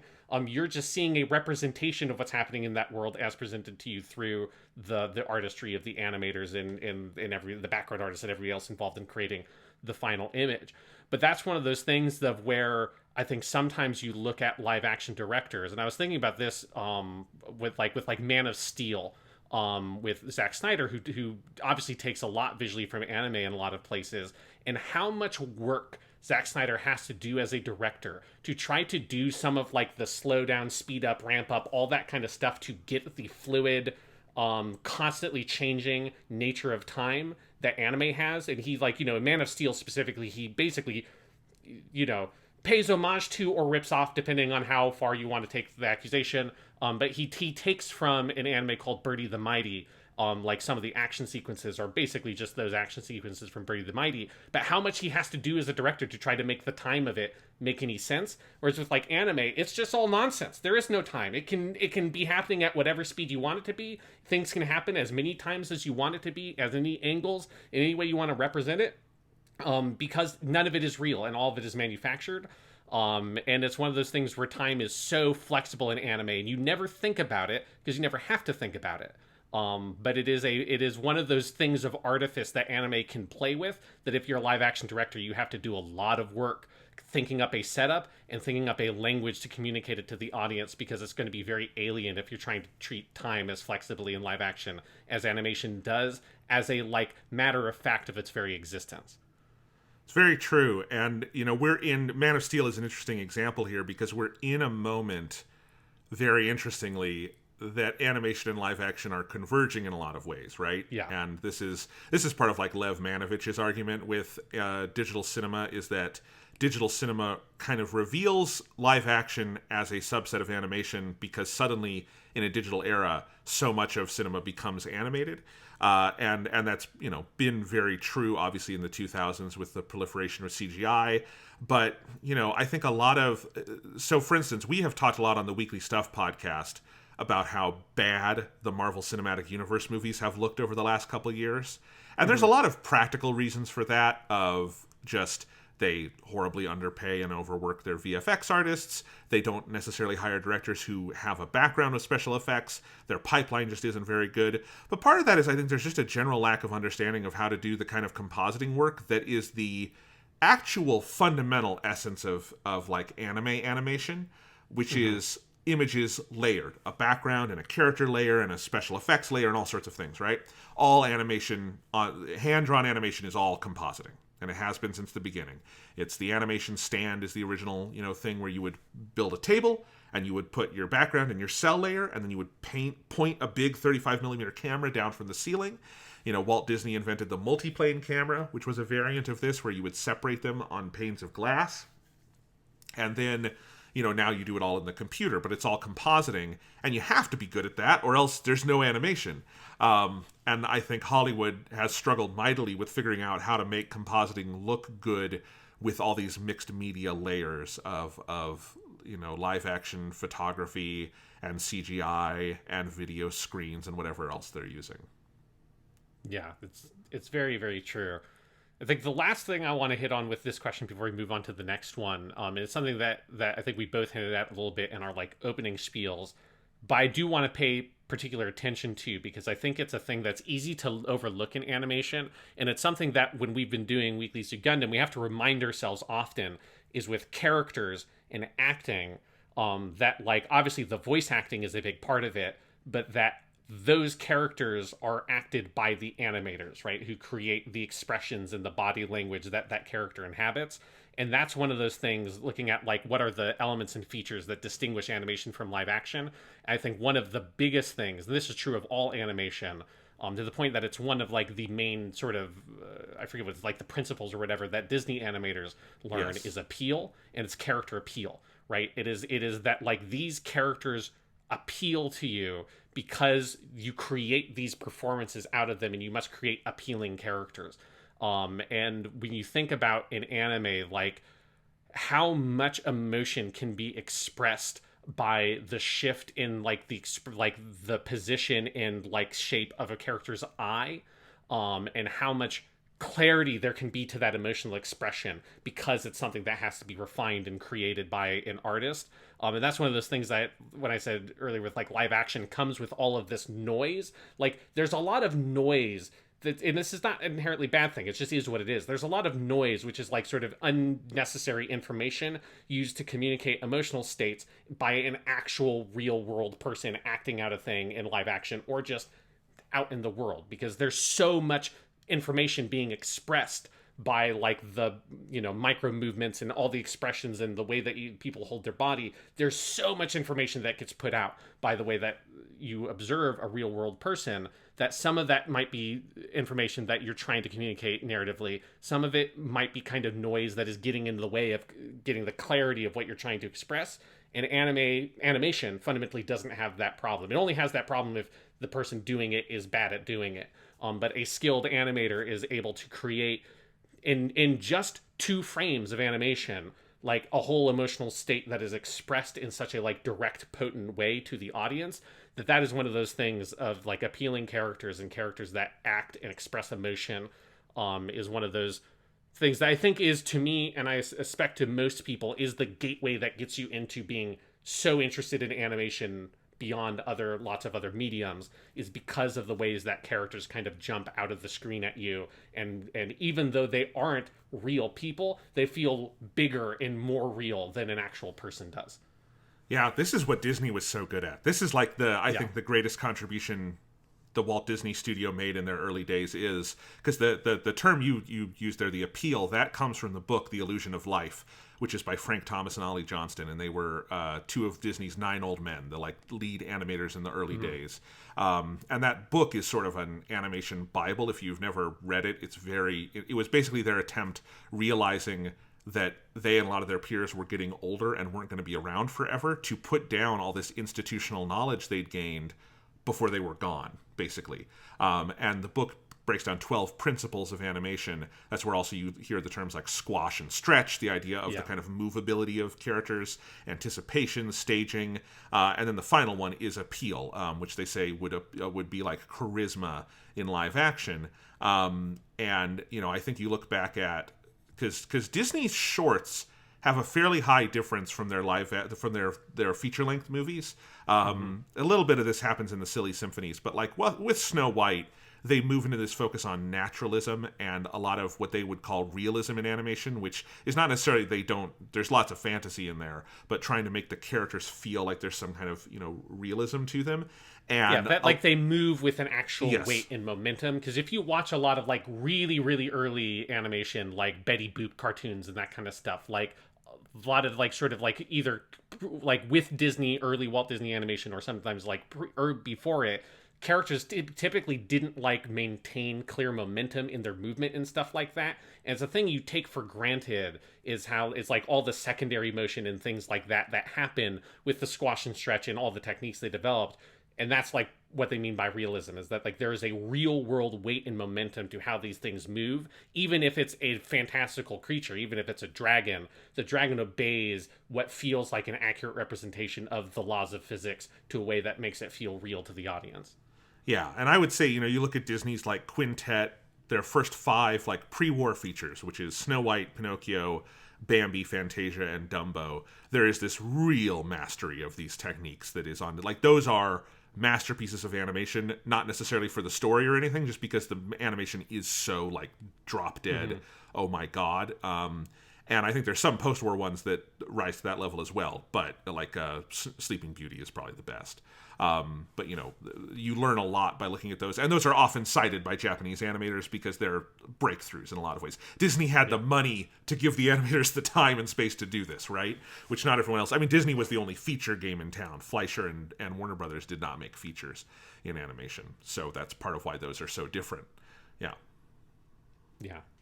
So I think that's a good overview. Obviously, as you said, that question, like animation versus live action and what goes into that, that's its own whole podcast if you wanted to make it. That's its own academic discipline at a certain point. Exactly.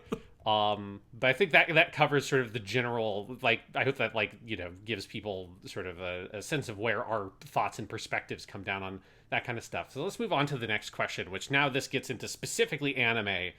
What elements distinguish Japanese animation, or anime, or as we call it on this podcast, Japanimation? The proper term from the 80s. I don't know where we got. Why are we using anime? We should use our own goddamn English word for it, Japanimation.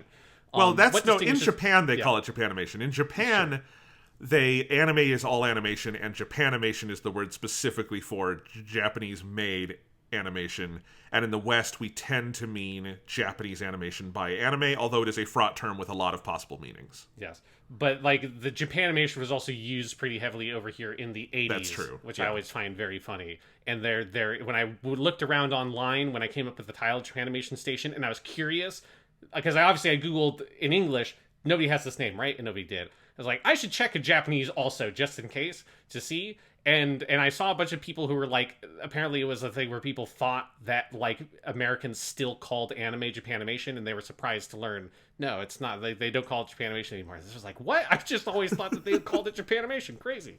Anyways, that's kind of it is a great word. Yeah. Yes, it's a great word. I love it. That's why the podcast is named after it. So, what elements distinguish Japanimation versus Western animation? You can't get a good portmanteau from that one. I would start with comics. I would start by talking about comics and manga. Because the most significant precursor for Japanese animation is manga. There is other traditions. There is pre-war animation in Japan. It's never to the level of like a widespread industry, but there are some studios that do big stuff. Japan's first animated features were during the war, and they were the propaganda films. The Momotaro Sea Eagles and Momotaro Sacred Sailors are the two first feature animations in Japan. One of those is the one where Momotaro bombs Pearl Harbor and Bluto from Popeye is on the ground. Have you ever seen this, Sean?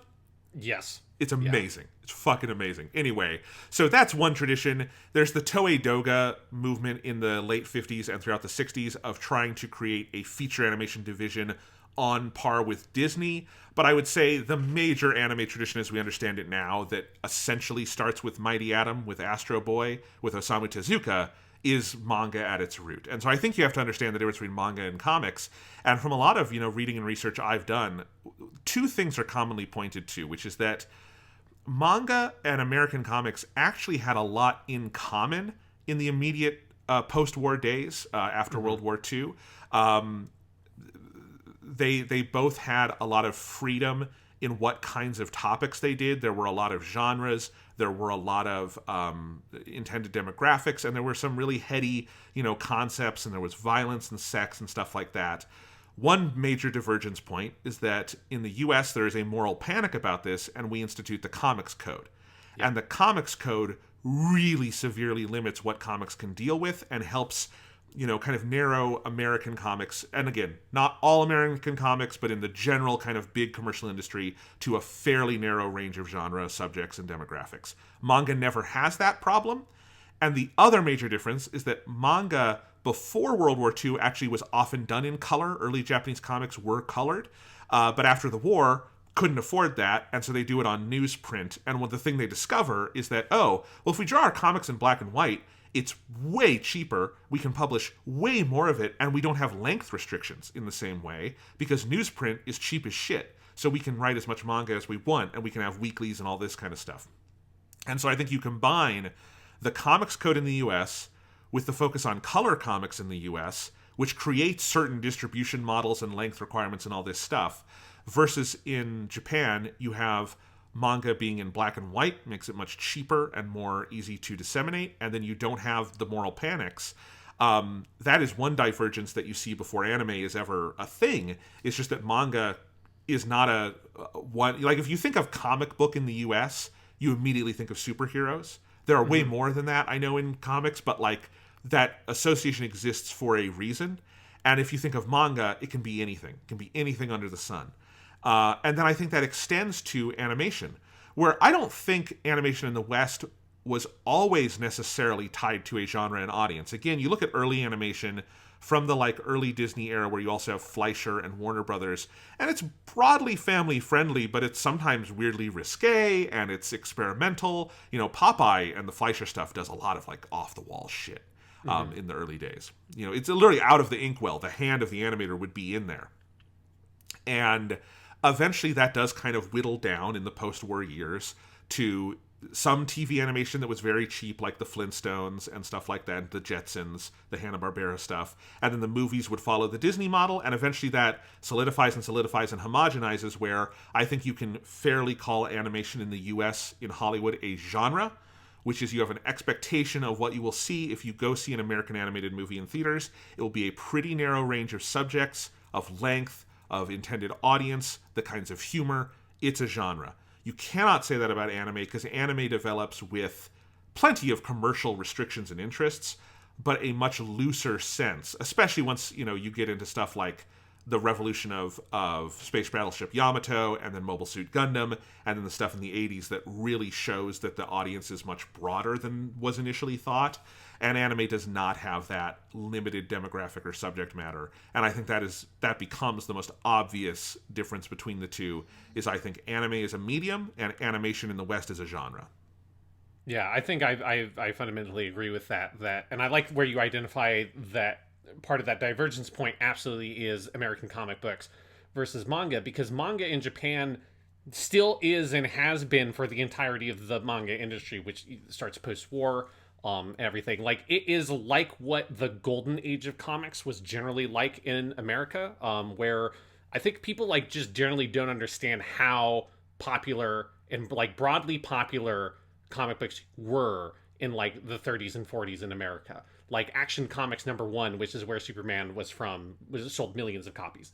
Like they were like super cheap, right? So it's that, like, it used to be a like fundamental pulp form of entertainment, be so-called pulp because it comes from the paper that it was made on, which was super cheap pulpy paper. So you also had your pulp paperback novels, which is like early detective stuff, Zorro, all that kind of stuff. But then you also have your early DC style, like Action Comics, Detective Comics, where you get Superman and Batman. But there were a huge range of genres represented. Like, there were horror comics were super popular, romance comics were super popular, right? This is like where Archie comes from. You then also have stuff like Popeye, originally obviously is a funny strip comic. So there was a really wide range of genres available. And so it's like the Golden Age is called the Golden Age for a reason. It is the time in American history where comic books were the most popular they have ever been by far. Like, it's not even close. And comic books have become less popular and more restricted over time since then. Restricted by, like, in general, in terms of mainstream, what kinds of genres are represented. And that particularly narrows as you identify after the Comics Code. You get into the Silver Age, which is when Marvel joins in with Fantastic Four #1. Timely Comics becomes Marvel.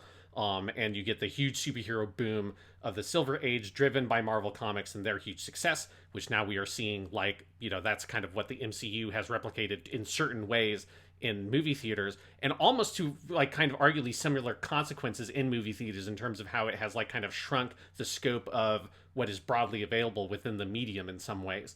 In terms of, again, what is more popularly accessible and what is popularly talked about. Because there have always been non-superhero comic books in America. Some of them have reached certain levels of popularity. You obviously have, like, very sort of famous examples like Mouse from the 90s and some, like, underground and indie comics and stuff like that. But yes, the comic books, especially now, have really receded into a very, very narrow market in America. Whereas in Japan, manga is still pulp entertainment. It is super cheap. It is available anywhere you want to get it. And you can get your tankobon, which is your collected volumes, which are incredibly cheap. It's something like, it's like a tenth of the cost of a similar kind of trade paperback volume you would buy for an American comic book.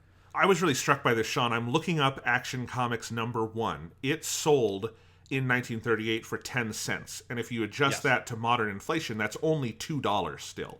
That's pretty close to what Weekly Shonen Jump goes for now. Weekly Shonen Jump is 300 or 400 yen, but I remember the exchange rate when I was there. It would be like $3 for an issue of Jump.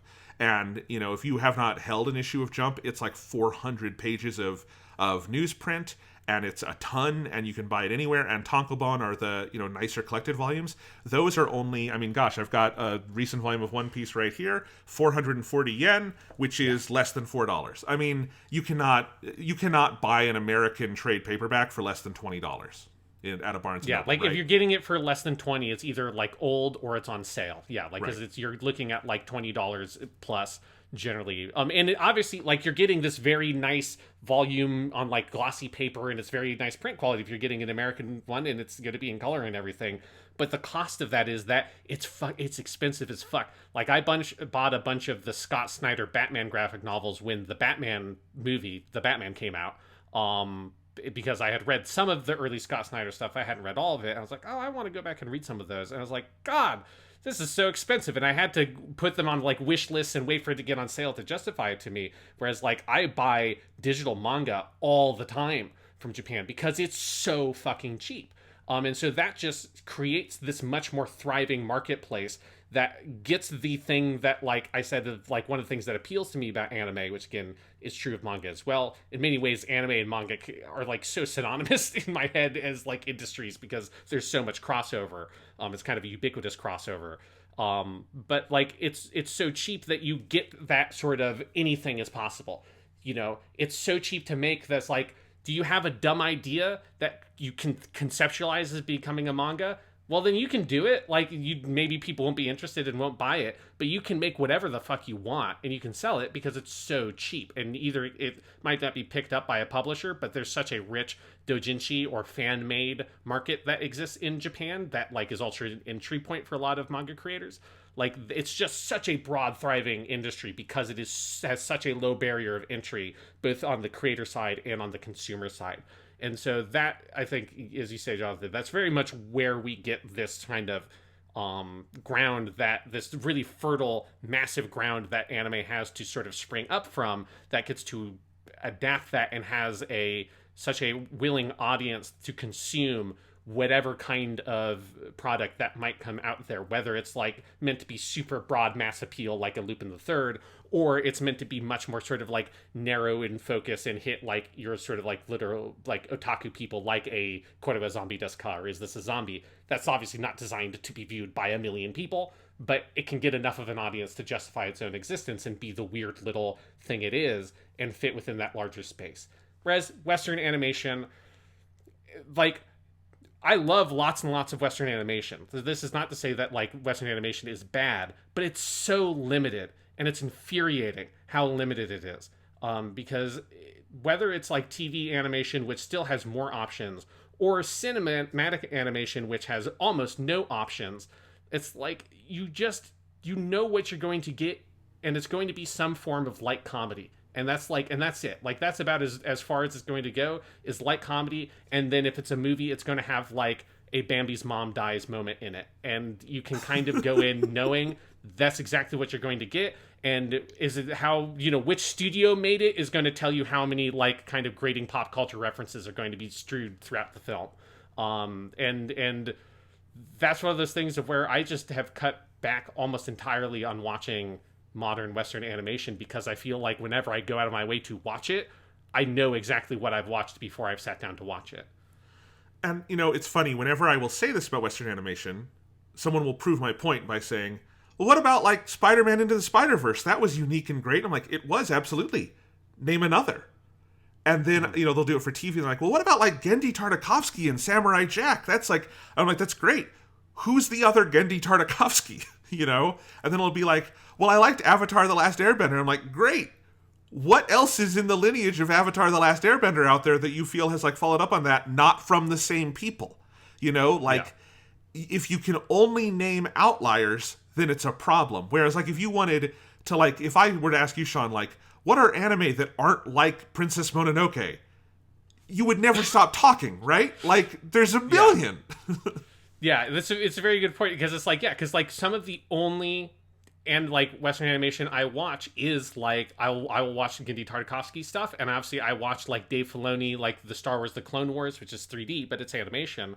But yeah, it's like it's all like, because also a lot of that all comes out of like a very narrow band of like gargoyles and some of that stuff from like the 90s and early 2000s that was a little bit richer and had a little bit more adult material. And that's one of the things that to me is like the other big distinguishing thing. And I think for when I was a kid, if I were to identify like why I was so drawn to Toonami, and like why, even if I, you know, I loved Dexter's Lab and Courage the Cowardly Dog and SpongeBob SquarePants. I mean, there was a huge revolution of like really interesting TV animation from when we were kids in the West because of Cartoon Network and then Nickelodeon having to compete with Cartoon Network. Like, Cartoon Network funded so many amazing creators like Gendy Tartakovsky to make really cool cartoons. But they were still within a very narrow kind of genre of comedy that they were able to be, of like episodic comedy. And what appealed to me about Toonami was its drama. Even if it's funny. Like, they're dramatic stories that have a beginning, middle, and end, right? Like, Dragon Ball is not a thing that was designed to exist in perpetuity forever into the future, like unending. Like, obviously we have our like weird sequel shows and stuff like that, but there is always a sense when you're watching or reading Dragon Ball that you know this story is going somewhere and eventually it's going to stop and have a definitive dramatic conclusion, because it is a dramatic story. It's not an episodic comedy. Episodic comedies can be great, but when the only thing you have that's on offer is a lot of episodic comedies where, you know, there's no continuity, there's no changes in character, there's no changes in plot or theme or structure. Like, when that's the only thing you have, it's not going to, for me, like, it's not going to attract me as a, like, lifelong fan kind of thing, of where I'm going to continue to be obsessed about Dexter's Lab for 20 years. Like, that's never going to happen, because it's like, what is there to be that obsessed about with Dexter's Lab? It's a great show, super funny, I love it. I would watch an episode of Dexter's Lab right now and have a good time. I still sometimes think of the omelette du fromage joke from that show, because it's like the only piece of French I know. But like, I still watch Dragon Ball constantly. I think about Dragon Ball constantly. It's true of a lot of those Toonami shows, because I love them in the way I would love Hamlet, or I love Moby Dick, or I love Seven Samurai, or any random drama like Mad Max Fury Road, whatever. Like, pick, you know, the wide range of different kind of dramatic stories you get in any other medium. Anime exists in that continuity most of the time. There are episodic comedies in anime. You know, you've got your Sazai-sans and stuff like that. Most of it doesn't come out over here. But like, that exists in that much broader continuum that has all these different kinds of drama shows. And one of the few things that, like, you get now in Western animation where you occasionally get those dramas, like in Avatar: The Last Airbender, is like, entirely, that's what, when people say that Avatar is like an anime, that's just what they're talking about. They're talking about, oh, it's a story with a beginning, middle, and end, where characters grow and change and develop over the course of the story, and then it reaches a final point that has like a thematic idea that it's communicating to the audience, as opposed to being an episodic comedy. It's like, yeah, that's great. Like, I like Avatar: The Last Airbender a lot, but the thing that's so great about anime is that that's not the one show that came out when you were a kid that did that. There's a million shows that do that come out all the time, every season in Japan. I'm going to say something that's going to piss some people off. Avatar: The Last Airbender is basically the animation equivalent of Donnie Darko or Pulp Fiction to film school students, of the film bros who come in, and that's the one real movie they've ever seen, right? They liked their Jim Carrey comedies and, you know, whatever else, and then they saw Donnie Darko or Pulp Fiction and saw a movie with actual cinematic ambition and were wowed by it.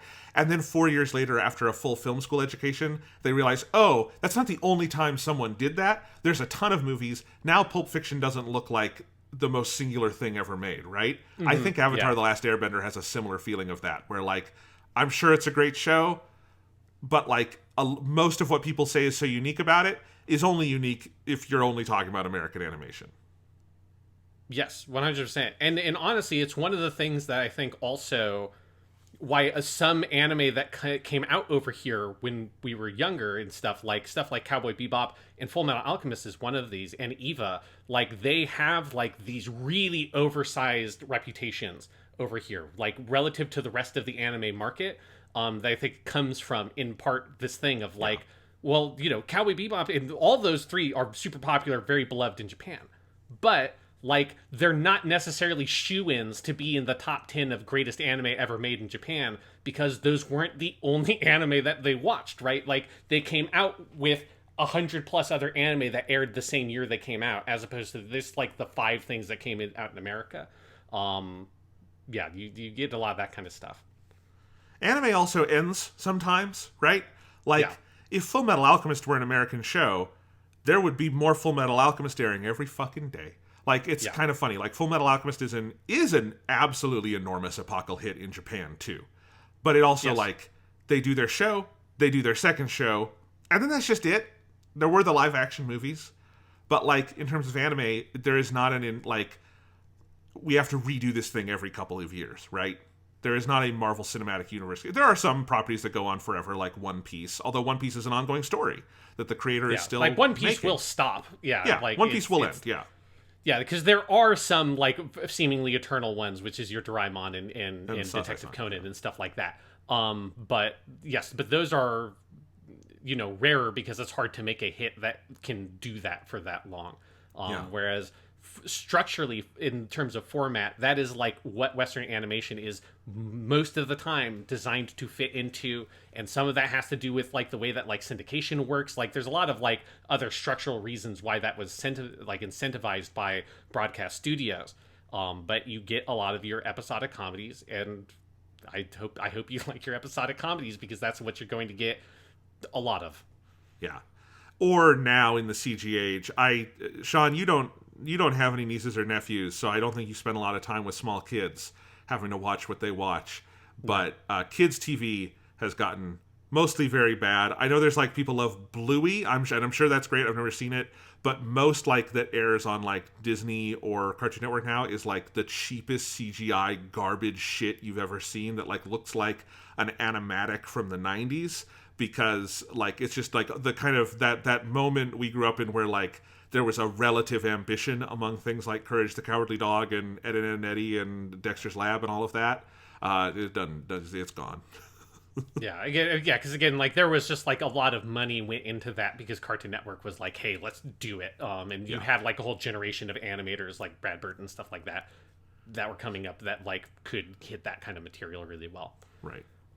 But I think that hits that question. We got a little bit off topic there, but let's move on to the third one here, because I think this is interesting. This hits for me a little bit like the Japanese language side of it, because I think this is important to think about. Obviously, as like two American people making an anime podcast, is what is it about anime that is appealing to us from this like multicultural perspective as Americans viewing Japanese media? What about that side of it is interesting?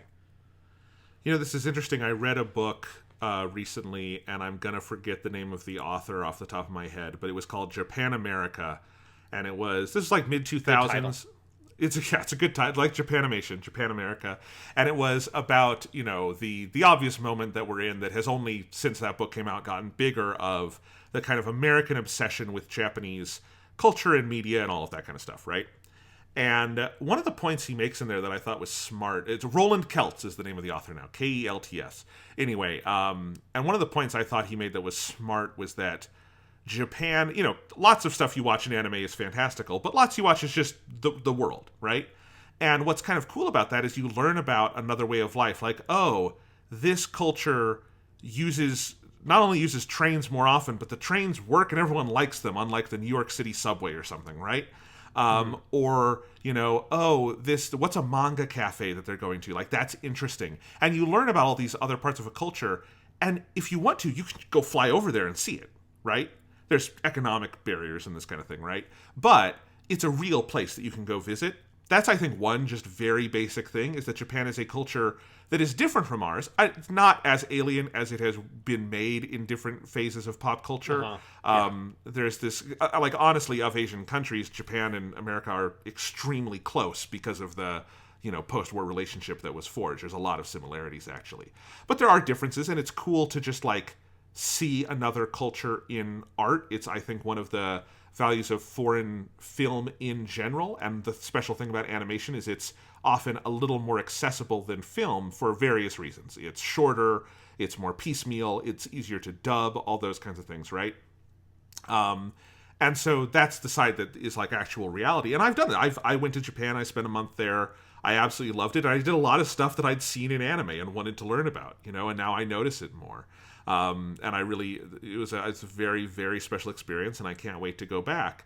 But then when you get into stuff that is more fantastical or unrelated to that, I can't go to the world of Mobile Suit Gundam. I can't go to the world of Dragon Ball Z.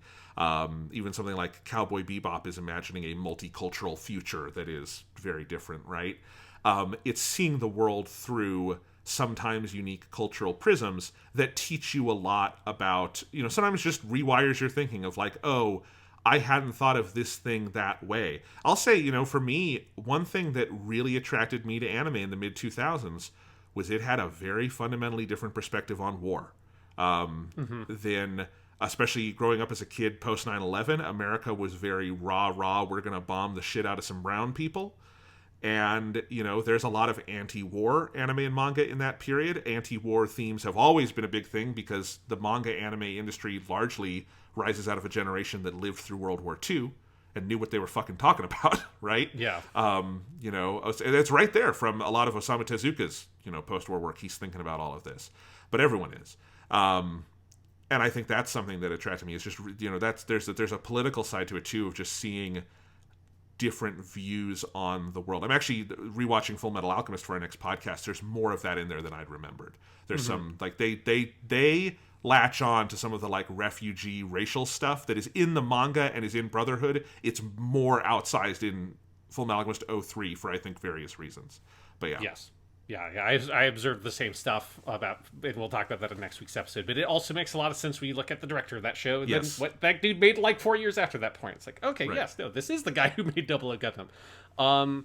Yeah, and yes, like, obviously I think there is a fundamental appeal and interest to consuming any kind of foreign media, I think, just in the sense of it just exposes you to so much else that you didn't know about or couldn't know about because of, like, the world that you live in. And this is true of anybody, right? You're always, you have whatever kind of sphere that you operate in your life, and you are only going to be aware of and knowledgeable about things that exist within that sphere.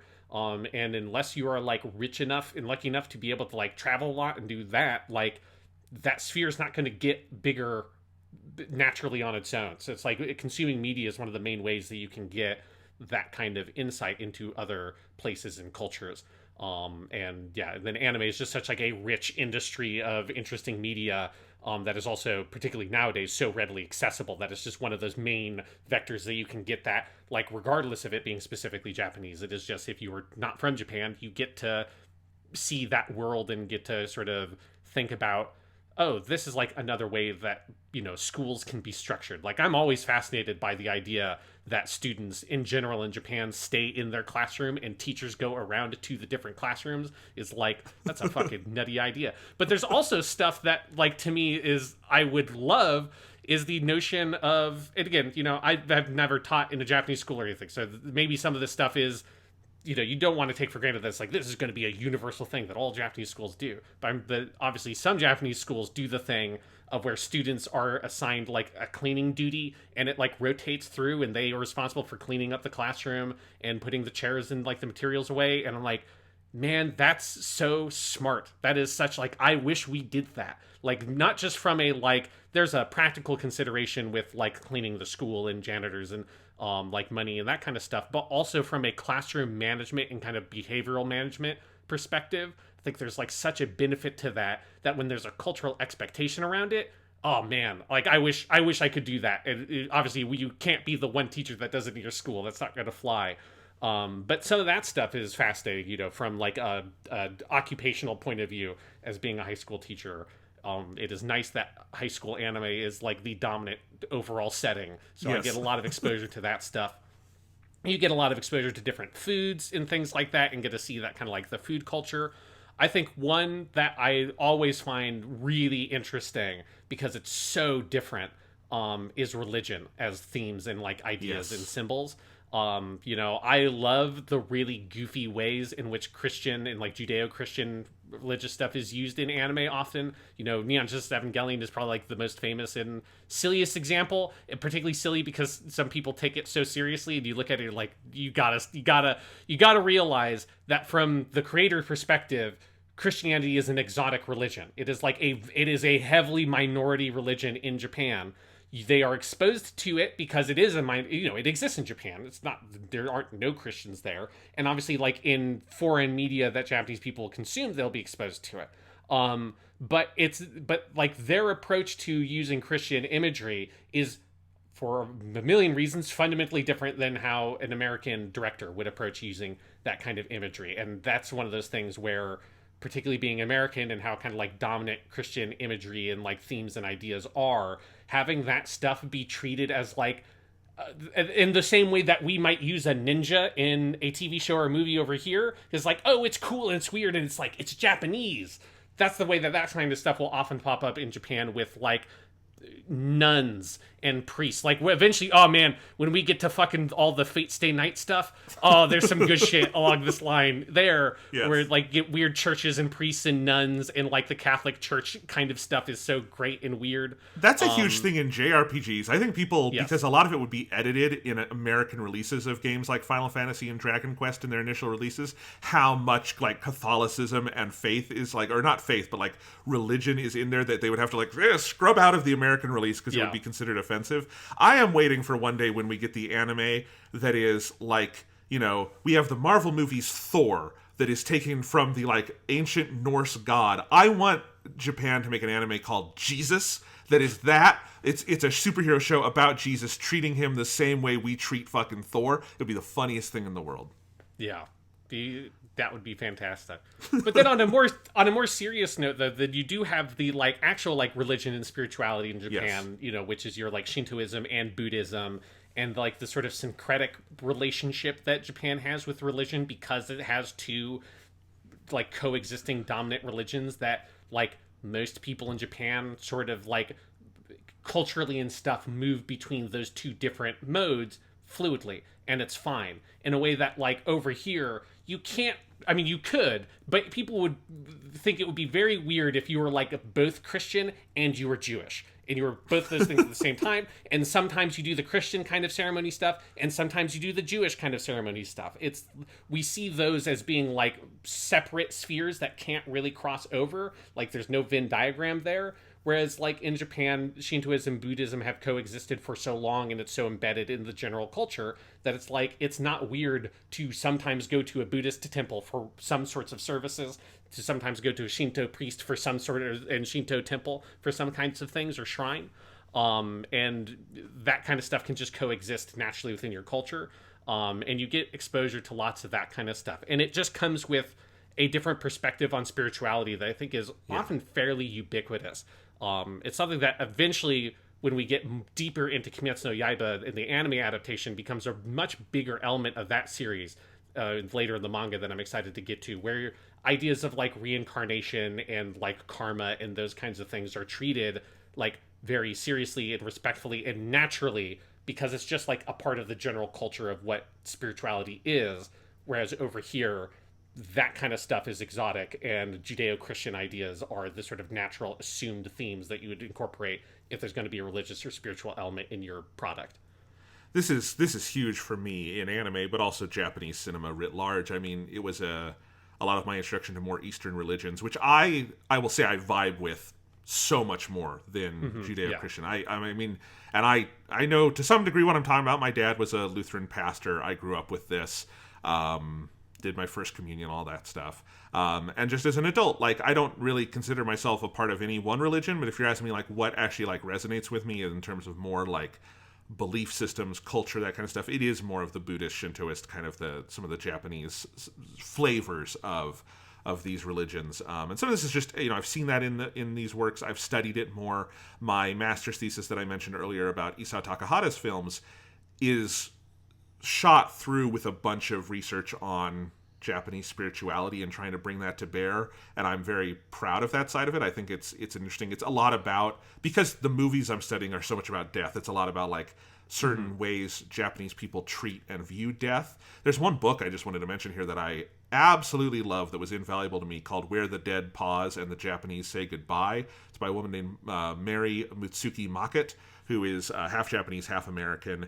And it was basically about her. I think her mother was Japanese and died and went back to Japan to bury her, and kind of took a tour of the country, just trying to learn about spirituality and views on death. And it's a very good, like, primer with a lot of Japanese voices in it talking to her. And I remember this one scene in the book where she was talking to a group of Japanese strangers about like the notions of gods and God, and like and they were talking about like how weird they find the like Western view of one God. They're like, that would scare me. I like thinking there's a ton of the gods, right? No, and none of them are supreme, you know.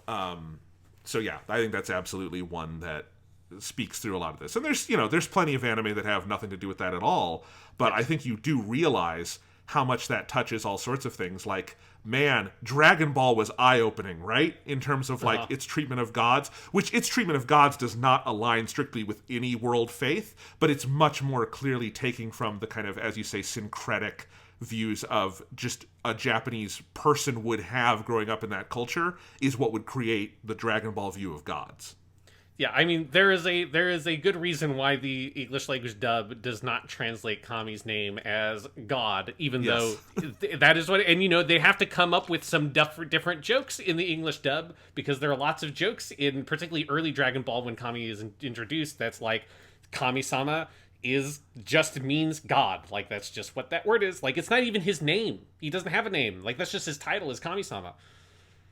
Right. But they can't, because it would be too, as an issue of translation, it would be too confusing to say this is God, because an American viewer, really any English-speaking viewer, would have the association of the dude with the beard, right? And exactly. The single God up on his cloud. And that is not the image Dragon Ball is playing with at all. Yeah, so a lot of that stuff ends up getting sanitized in a lot of that early stuff that we watched. One other thing here that I think about, particularly in that moment, and when I was like 19 or 20, like early, like graduating high school, early college, when I was getting into like that wider world of anime, that one thing that I always find interesting, and particularly again at that point, like I found really fascinating, was like the way that like sexuality is explored in anime is so different. And it's one of those things where it's, it can be a double-edged sword, because there can be stuff that I look at, I'm like, I don't know if this like subject matter was treated like well or not, but there's just a frankness with which sexuality is approached in anime and more broadly in Japanese culture. Like there's like casual nudity in Dragon Ball, and this is where like America is the weird outlier, because that's also true of like lots of European media and stuff like that as well. But like in America, particularly like when you're younger, I feel like the only ways that sex and sexuality and specifically like sexual feelings, like characters feeling sexual about a thing, they're being horny or whatever, like is a thing that only exists in like dark ways. Like it's like always like sexuality is like such like a dark, violent, uncomfortable subject that when it pops up in a lot of American media, I feel like it's so often, and this is particularly true if it's aimed at a male demographic, it so often has this like sort of violent, uncomfortable edge to it, with like I think like the clearest modern pop culture example of that being Game of Thrones, wherein sexuality is always this sort of like either debaucherous like thing of someone's just like a sex fiend or whatever, and they're coded that way as just being sort of lecherous, or it's rape and it's sexual violence, and or it's incest, and it's like or it's all three. There's a lot of like those things mixed together.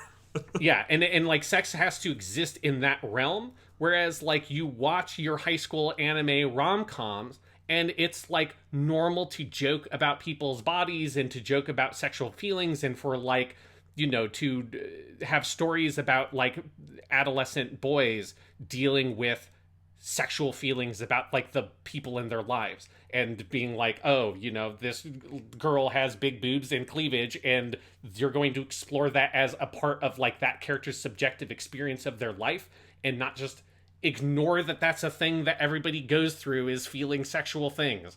And it's light and funny most of the time. And that was the thing that to me I think appealed so much, was like, oh, this can just be like humorous and fun and light and universal, and it's a thing that everybody goes through, and it doesn't have to be like dark and weird and predatory. And again, it's a thing where this anime is a broad medium. I'm not saying that all anime deals with this stuff great, but like you can get so much stuff that to me like gives you a lens to explore those ideas and think about those ideas in a like comfortable, healthy way, as opposed to a like, I must repress this.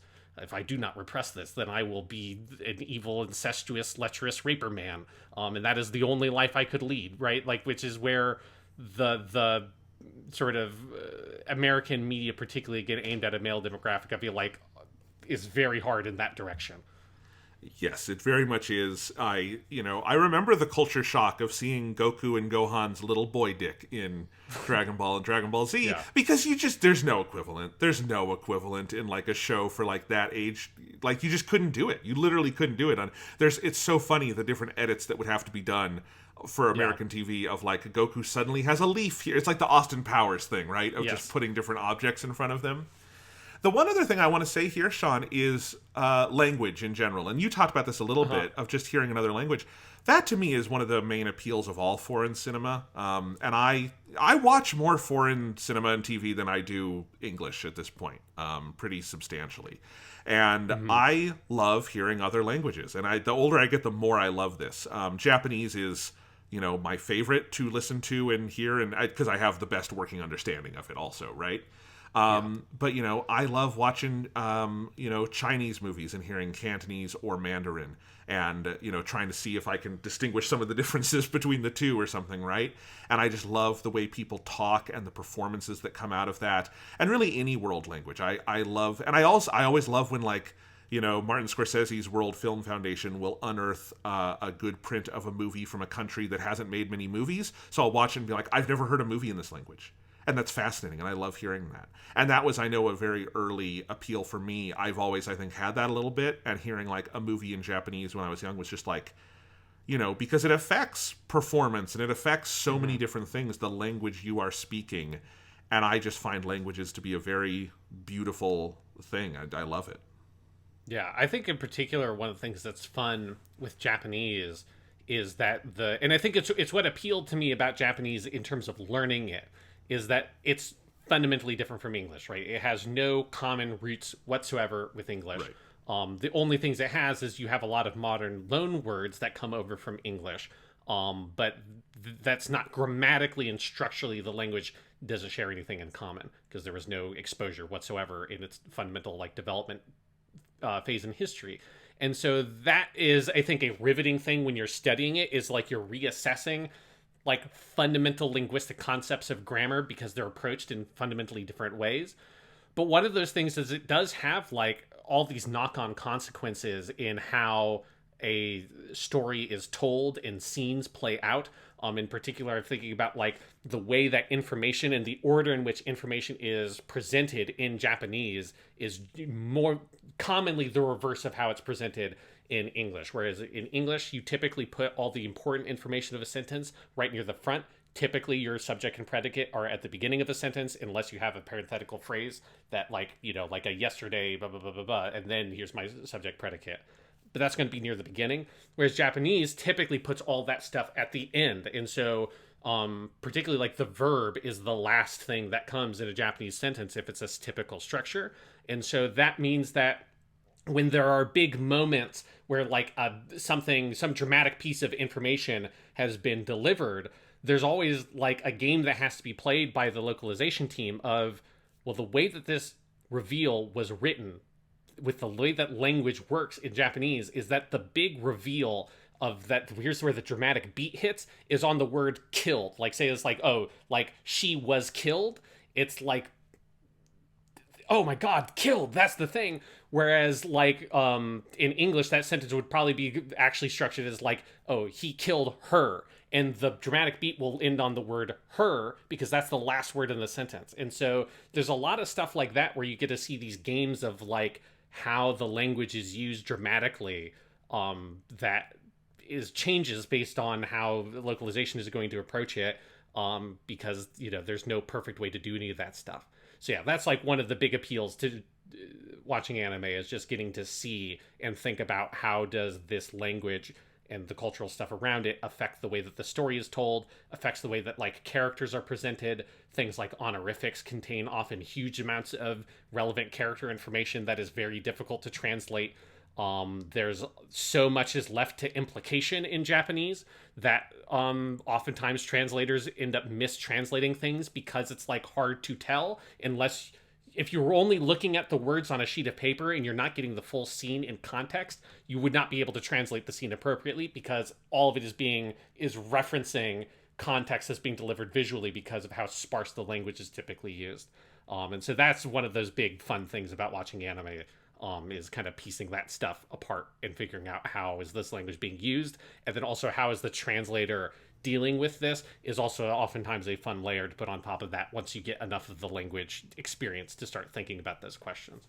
I will always have an eternal love and respect for the main subtitle guy at Funimation when I was growing up, Steve Simmons, who always subtitled Dragon Ball and Fullmetal Alchemist and One Piece. I think he still does a lot of their subtitles. But he came from a fan subbing background. He was one of the initial VHS fan subbers. And so he has just a lot of fan sub quirks in his subtitles. So when I would watch Dragon Ball in Japanese, he never altered the honorifics. He just left them on there. It would be, Bulma would always call him Son-kun, and he would just write in the subtitles, Son-kun, and Vegeta would call himself Vegeta-sama, and all these things. And I would just learn through context what honorifics were, how they were used, that, Sama must mean great, lord, king, something like that, right? And San must be some basic form of respect. And I wouldn't learn it in the one-to-one, San means Mr., which is an okay way of explaining it, but isn't really, because we actually don't say Mr. the way they say San in Japanese. And I wish more subtitles did stuff like this, because it's just, you actually learn through there's a little bit of language immersion that you can kind of throw in the subtitles there. That's cool, and actually lended me. That's one of the ways I came to love Dragon Ball in Japanese, is there was this whole extra layer of information that just doesn't exist. There's no equivalent of Bulma having this affectionate name for Goku where she always calls him Son-kun, is something that just can never be communicated in. And maybe it could, but there's no attempt to really replicate that, right? Yeah, and it's hard just because, we don't have the same culture of, the ways that you address people being very, sort of specific. Because Dragon Ball is full of that, and that was an eye-opening thing for me when I got deeper into watching Japanese Dragon Ball, because at that point I had already started studying Japanese, was getting to, Piccolo calls Goku Son, and that's just it. And that's one of those of that's so cool. He's the only person who calls Goku that, and it reflects their very, weird particular relationship. There's a lot of that kind of information in Japanese in anime that luckily we for the podcast, for the sake of listeners, if you don't know much about Japanese, that's one of the things that we try to work in. It's going to be one of the things that's fun about Fullmetal Alchemist is that I didn't know any of the weird dub terms, so I learned a lot of new vocabulary of what do they call Jintai Rensei in English. I still don't know what Rentanjutsu is, because that's not in 2003 Fullmetal Alchemist. And whoever's listening to this, if you don't know Japanese, you probably don't know what the fuck I'm even saying. But it's one of the fun things about watching anime is getting that weird language stuff. Off the top of my head, I think they called it alkahestry. Okay. Yeah. Okay. I think that probably checks out. Yeah. Anyway, this is more for the Fullmetal Alchemist episodes. Sean, do you want to do the next question? Yes, I feel like we kind of talked around this question a little bit, but I think there's some other things to say about it. So this is, what are some popular misconceptions about anime that is made by the American and Western fan base? And then I added on to this question, and we kind of already talked about it in a way. Is Avatar: The Last Airbender an anime? Is an addendum to that? Because I feel like that is one of those things to talk about with this question. It's not. No, it's not. This is kind of funny. I have a pretty simple definition of anime, which I just mean animation from Japan. Yes. And I think there are a lot of gotcha ways to redo it, and I have had to write about this in my dissertation to do my due diligence, because are there complications to that? Yes. One of the things people will point out is that a lot of animation in Japan is itself outsourced. Some of the work, it'll originate in Japan, and then in-between work will be done in Korea or the Philippines. Toei has a whole branch. If you watch One Piece, you'll see the Toei Philippines credits every week, right? Because they have a bunch of work in the Philippines. And people say, well, doesn't that complicate? I'm like, okay, sure, but in a realistic sense, you know what I mean, right? Because it's, Batman the Animated Series was predominantly animated by Japanese animators, but nobody's calling Batman the Animated Series an anime, because everyone knows that it was directed in the top level creative work was all done by the American studio. And then it was outsourced. A lot of the nitty gritty animation work was outsourced to largely Japanese studios for that show. The Simpsons for 30 years is animated by Klasky Kuspo in South Korea. Nobody says if I say The Simpsons is an American cartoon, no one goes, but actually, it's predominantly animated in South Korea, so wouldn't you say it has a greater relationship to the works of Bong Joon-ho? Like, no one does that, right? Yeah. And it's like, some of these are interesting academic considerations, but I think in terms of a workable, real-world, everyday definition, it just means animation from Japan. And there are a million what-ifs and outliers on that, and I understand that, because there is also sort of an anime attitude that can come across in different ways. I think you're right about, I don't think Avatar looks like an anime. I think when people say that, it's because the characters are drawn to look roughly Asian. I think that's kind of a racist way of defining what anime is, so there you go. But yeah, it does not really look like anime. It's just its story has inspirations from it. I don't think that makes it an anime. And there's a lot of these, because there are a lot, and there is a growing number of American productions that are specifically inspired by anime. But, is Ruby by Rooster Teeth an anime? No, you don't just get to decide you're an anime. The word has to fucking mean something. But they have made an anime based on Ruby. Yes, they have. And that show is an anime because it is made in Japan. But Ruby, the CG one, isn't. Because, yes, I'm with you, Jonathan. Like, for me, it's very simple. What is anime? It is animation made in Japan. That is not a quality statement. That is not saying that, any anime is automatically better than any Western cartoon. No. Like, and saying that Avatar: The Last Airbender isn't an anime is not saying that Avatar: The Last Airbender is bad. Avatar: The Last Airbender is great. I loved Avatar: The Last Airbender. I watched it when it originally aired on Nickelodeon. Like, I'm a fan of Avatar. I like that show. It's not an anime, and that's not a judgment of quality. That's just like, it's fucking not. It's, you know what else it's not? It's not a movie. It's an animated TV show. But that doesn't mean that it's bad because it's not a movie. It's just not a movie. Like, it's just a definitional thing. There's a lot of things it isn't. It isn't a Jane Austen novel either, right? True. Like, and it's okay. Not everything has to be a Jane Austen novel. But if you looked at me and you said, "Hey, Batman the Animated Series is my favorite Jane Austen novel," I'd go, "What are you talking about?" And I'm sure you would have your weird essay-length thing of like, well, Batman is really a lot like Mr. Darcy if you think about it, blah, blah, blah, blah, blah. And I'd go, okay, this is a weird comparison, though. It's just an animated TV series, right? Yeah. And whatever, like, weird logical leaps you want to do, it all frustrates me. It's too clever by half. It's like, what do in like, words mean things. We have a system of communication. Anime means something different in English than it does in Japanese. That is true. Generally, if I said to a Japanese person anime, they would also think of world animations. Yeah, they would think of Disney, and that stuff would count. Yes. Right. But we don't use that term. We use anime to mean animation from Japan, and we generally know what that means. And if you say to me, Ruby is my favorite anime, I would say it's not an anime, and it can be your favorite show. Nothing wrong with that. But it's not your favorite anime because it's not anime. Yeah, it is. It's just that thing I just don't like it, because to me it like plays into this idea that is a general thing I don't love about the way that anime is often talked about in America, particularly online, is like this narrow thing that it's like, oh, it's like shonen battle stuff is what anime is. And I feel like people use that word as like, oh, this is like anime, this is anime-esque. It is an anime because it replicates the Toonami Adult Swim stuff that we grew up with. And I think that's like the thing that people think about and talk about. But that's like such a very narrow slice of what anime actually is, that's based entirely on this like weird filtered thing from our childhoods of what came out over here. And once you remove that filter, it's so much more enriching. Like, once you're like, oh, I don't have to have that filter. That filter is the consequence of the ways that we had access to media before the internet was widely spread and streaming was a thing. That filter is gone. It is in the trash, and we set the trash on fire. It's never coming back. Like, we don't need that filter. We can get access to whatever we want, either through official streaming services or through other means. If it's not available through official streaming services, you can fucking watch whatever you want. And so that's, for me, when I think about some of like the misconceptions about anime over here, a lot of it has to do with that, of people thinking like, like that Fullmetal Alchemist is the greatest anime ever made, and everybody would agree. And if you went to Japan, everyone would be like, yes, of course, automatically. We wouldn't even be a question. It's either that, or it's Dragon Ball, or it's Naruto, or it's One Piece, and those are the only anime that were made because those are the really popular anime. And then Cowboy Bebop and Eva, right? Like that kind of thing.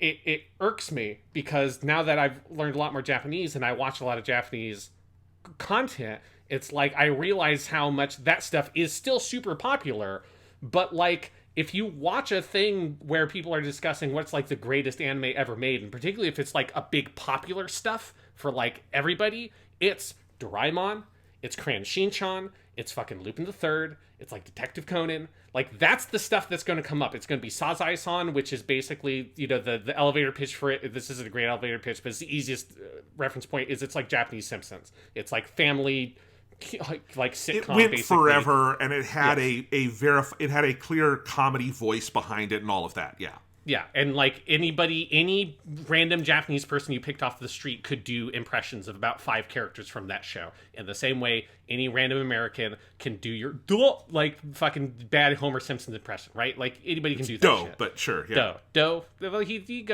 has a little bit of he leans into it. That's true. But yeah, like, and so that's some of the kind of stuff of, I think, you know, when you are so fixated on your very particular weird filtered American relationship to anime, it blocks you off from this much larger, richer history. And this is true of video games as well, that like once you start realizing, oh, there's like a whole way bigger history of Japanese video games that exist that we only got like a slice of that came out over here.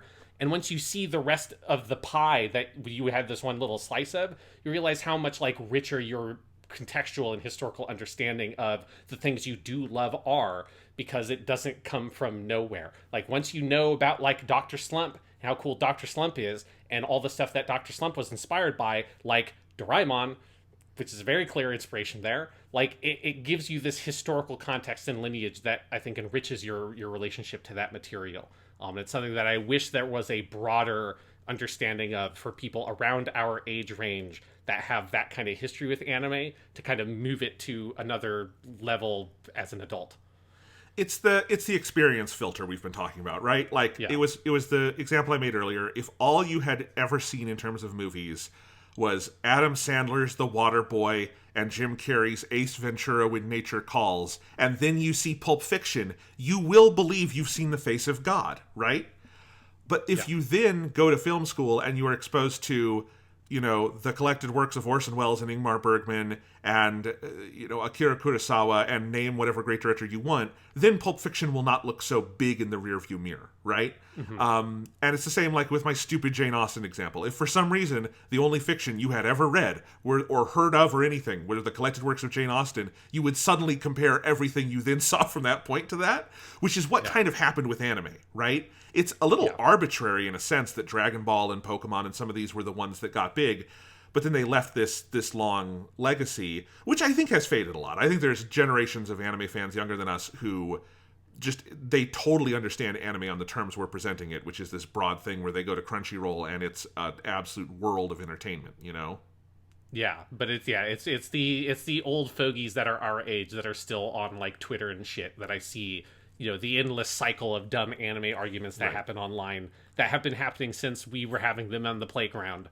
And it continues to happen. It's like, it's the same people. It's like, there's this whole bigger world out there, and it's very rich and interesting. And like Gundam is a big part of that, right? Where Gundam, it has a certain amount of reputation and popularity over here, but it is nowhere near equivalent to the reputation and popularity it has in Japan as one of like the biggest, most successful, and most beloved animated franchises in the entire country.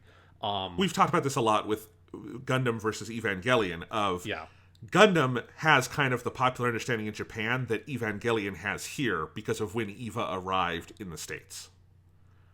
That's an oversimplification, 100%. But, you know, yeah.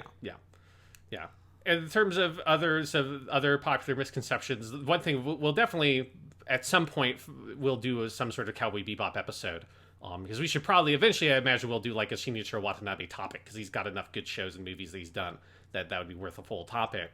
And when we do Cowboy Bebop, we might have to do just a whole episode of the podcast on popular misconceptions about Cowboy Bebop, because there are so many. Like, with the biggest one being that Shinichiro Watanabe prefers the English dub version over the Japanese dub. Utter bullshit, yeah. It is the most, like, heinous rumor that is so persistent and never goes away. And I remember it came around again when the bad Netflix live-action show happened.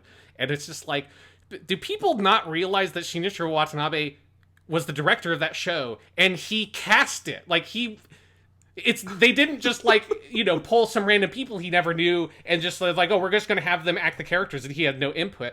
Like, he was the director of the fucking show. Like, when, they were casting all the characters, he was sort of there, and he was involved in the casting process. And when they were acting, what did the director do? Oh, he fucking directed them. Like, they're the actors he worked with. It would be like trying to say that Steven Spielberg prefers, like, Namikawa Daisuke, who did the voiceover for the kid in E.T. He's like, I think that's the better protagonist of E.T. is that kid. That random Japanese kid I've never met and know nothing about. It's definitely him. It's not the kid I actually directed on set for like a year and worked with and had an actual relationship with. It's definitely this random kid in a voiceover booth halfway around the world. It's such... Cowboy Bebop, I do hold as a genuine masterpiece. I think it's a phenomenal show. And it's a great English dub. Like, I don't think... This is not to say the English dub is bad, but... But a lot of the English language... That is one where the English language discourse drives me up a fucking wall. And kind of just makes me want to, like, go watch the show and be like, remember why I love it, right? Because, like, the English discourse could be so annoying. But anyway, yeah. Yeah, so there's a lot of that kind of stuff, and one of the reasons I put this question on here is because it is a thing that when we did Weekly Suit Gundam, once we started getting into the 2000s with stuff like Gundam Seed, it became a thing that when I do research on the shows for each episode, it kept on popping up of like, God, there's all these weird rumors and all this bullshit online that once you start getting to the online era of some of these things, it's like there's a lot of really weird misinformation that gets spread around. Well, it's like if you just took the fucking playground where we all made up bullshit and then made it the world. That's the internet. Yes, because it's a lot of, like, my uncle works at Nintendo level of rumors that get passed around, and they just get repeated ad nauseum. So, like, this is, like, a thing that will continue to come up on this podcast, I'm sure, is weird misconceptions about some of these shows and stuff that we'll cover. Yeah. All right, so this next question, I feel like we hit some of these as well, but what genres of anime do you like, and also specifically, what are genres that you feel are generally unique to anime/manga that don't exist in other media? God, just to start on that last part, Sean, this is weird because you would think this would exist more in live action, and it's slice of life. Yeah. It's we're just going to hang out and just, what are the stakes of this show? It's kids in a marching band. I haven't seen Sound Euphonium, but my brother loves it and told me all about it. And I was like, what's it about? It's kids in a marching band. That's all it's about. And it's the kids and their lives. Like, you would think you could create a lot of that in live action for very cheap, but it's just not a thing anywhere in the world. There's some, lower key shows, but generally if you're going to get a show financed with cameras, you need to have a little more of a pitch to it, even if it's just like, it's a part of the world that you haven't seen before or something like that. And weirdly, I think that's that might be the most unique anime genre to some degree. Yeah, that is the thing I was thinking of when I put in that side of it, because when I was typing in what genres of anime do you like, I thought of slice of life, and I was like, man, and that's just not anywhere else. And so I put in that second element of the question, because I think it's one of those things that speaks to some of the stuff we talked about with, like, what is the appeal of animation, what can it do, and what's interesting, and that you only see in anime that Western animation doesn't cover, is that it is able to do that slice of life thing, which is super mundane. Like, it's the reason why it has to have its own genre is because you can't even really reasonably call a proper slice of life show a comedy. Like, it will have comedic elements. There will be jokes, and you might laugh at them. But they're so light and so not the, like, main thrust of what the show is doing that it's impossible to actually label it as a comedy. And also, they're not, like, really dramas either. Some dramatic things will happen in a slice of life show, but that's not going to be to the scope or central focus that it would feel appropriate to actually label it as a genre. And it's like a weird middle ground. It's like some sort of, like, mythic non-binary anime or something, that like you have your two big, binary poles on the spectrum of drama and comedy, and slice of life exists in some magical no man's land in the middle there where it's not really either one of them. And some of my favorite anime when we get to the Desert Island stuff is slice of life. And it's like such a interesting genre that is truly like kind of a genre about nothing, but it's some of like the most interesting anime you can watch made in the last like 20 years is all slice of life stuff. It's like such a big booming popular genre. And I fucking love it. Yeah. Because, there are, I think the ones that people like associate as very obviously anime specific aren't strictly anime specific. Like your big shonen battle manga, there's a very unique form of that in manga and anime. JoJo's Bizarre Adventure or Dragon Ball don't look really like the Marvel Cinematic Universe, but there is shared DNA. It's superhero stories on a certain level. It's big myth making, right? We have that. It's a certain flavor of it, and I tend to prefer the anime flavor of it, but it's not so different. And mecha, mecha anime, which I would say we are moderately positive on. Yeah. I like a couple of them. That is not... There's again, very specific anime Gundam-inflected flavor of that, but there are plenty of stories about big robots and war machines and all of that in pulp fiction, writ large. And again, there is the anime inflection of it, but it is not necessarily anime originated. Yeah, but slice of life, there's like really, like even sitcoms are too comedy to be an actual slice of life, which is probably the closest thing I can think of. It's like the thing that people say about Seinfeld is a show about nothing, but like it's a comedy. It's just a comedy. If you want to watch an actual show about nothing, watch something like K-On!, which is just purely like a group of like 5 middle school girls hanging out after school. They're technically in what is called the light music club, and they sometimes kind of play music, occasionally a little bit. But it's mostly just, here's some girls hanging out after school, and there's a couple of jokes. There might be a slightly dramatic thing, but it's just, hey, we're sitting around a table and talking is basically the show, and it's fucking great. But yeah, slice of life, awesome, very unique genre. Another one that's like obviously is not actually unique to anime, but like there's, if you narrow like what specifically you're talking about, really only exists in anime, is the isekai stuff. Yes. Which we have addressed to a certain extent on Weekly Suit Gundam with Gundam Build Divers, and particularly Re-Rise, which are isekai style shows. But obviously we are still in the midst of the unending isekai boom in anime. I don't know at what point we'll hit some version of it with the Tomino topic. Eventually we'll hit some kind of big isekai thing. I'm sure this podcast goes on long enough. Yeah, and specifically the video game isekai genre, like a genre of modern media that specifically is about people playing or being in the world of video games. Yes. There have been some attempts at engagement with that in Western media, like, and most of them bad, like Ready Player One, or like limited attempts to like do a show about esports or something, but they always kind of fail and fizzle out. And it's not, I would say, a sustainable genre, whereas you could make a pretty big media diet just watching shows from Japan, either about video game elements invading the real world, or real world people invading a video game world, or people just going and playing a video game, right? Yeah, I mean, I don't know if this is something we will do or not, but like we could potentially do a topic that is just, let's do video game isekais, and that would be and just only pick like the major ones. And that would be a very healthy, long topic that could sustain a lot of episodes of the show if we wanted to do it. Weekly Suit Isekai. Yes, exactly. We could. We'll make its own podcast. That's how many isekai shows there are. Yeah. If you're talking about what anime genres do we enjoy, I have the same answer for this I have to whenever anyone asks me about genre in literature or movies or anything, which is that I'm very agnostic. I kind of like a little of everything. I travel, I go around the world in terms of genre. There's always like the genres that I wish I would like to see more of. I would love to one day do a deep dive on magical girl animes, because I've never seen enough of them. I need to one day do a catch up and watch all of the original Sailor Moon or something, right? But I generally, I will like it, I care much less about genre than the content of it, and I am willing to like a little bit of anything. Obviously, I have a particular affection for like mecha anime because I have done all the Gundam stuff, and then I did a whole giant robots class at University of Iowa where I showed a lot of that stuff. So I have definitely mecha speaks to me in some unique way, if you're saying like what genre number one speaks to you, it probably has to be mecha just by numbers.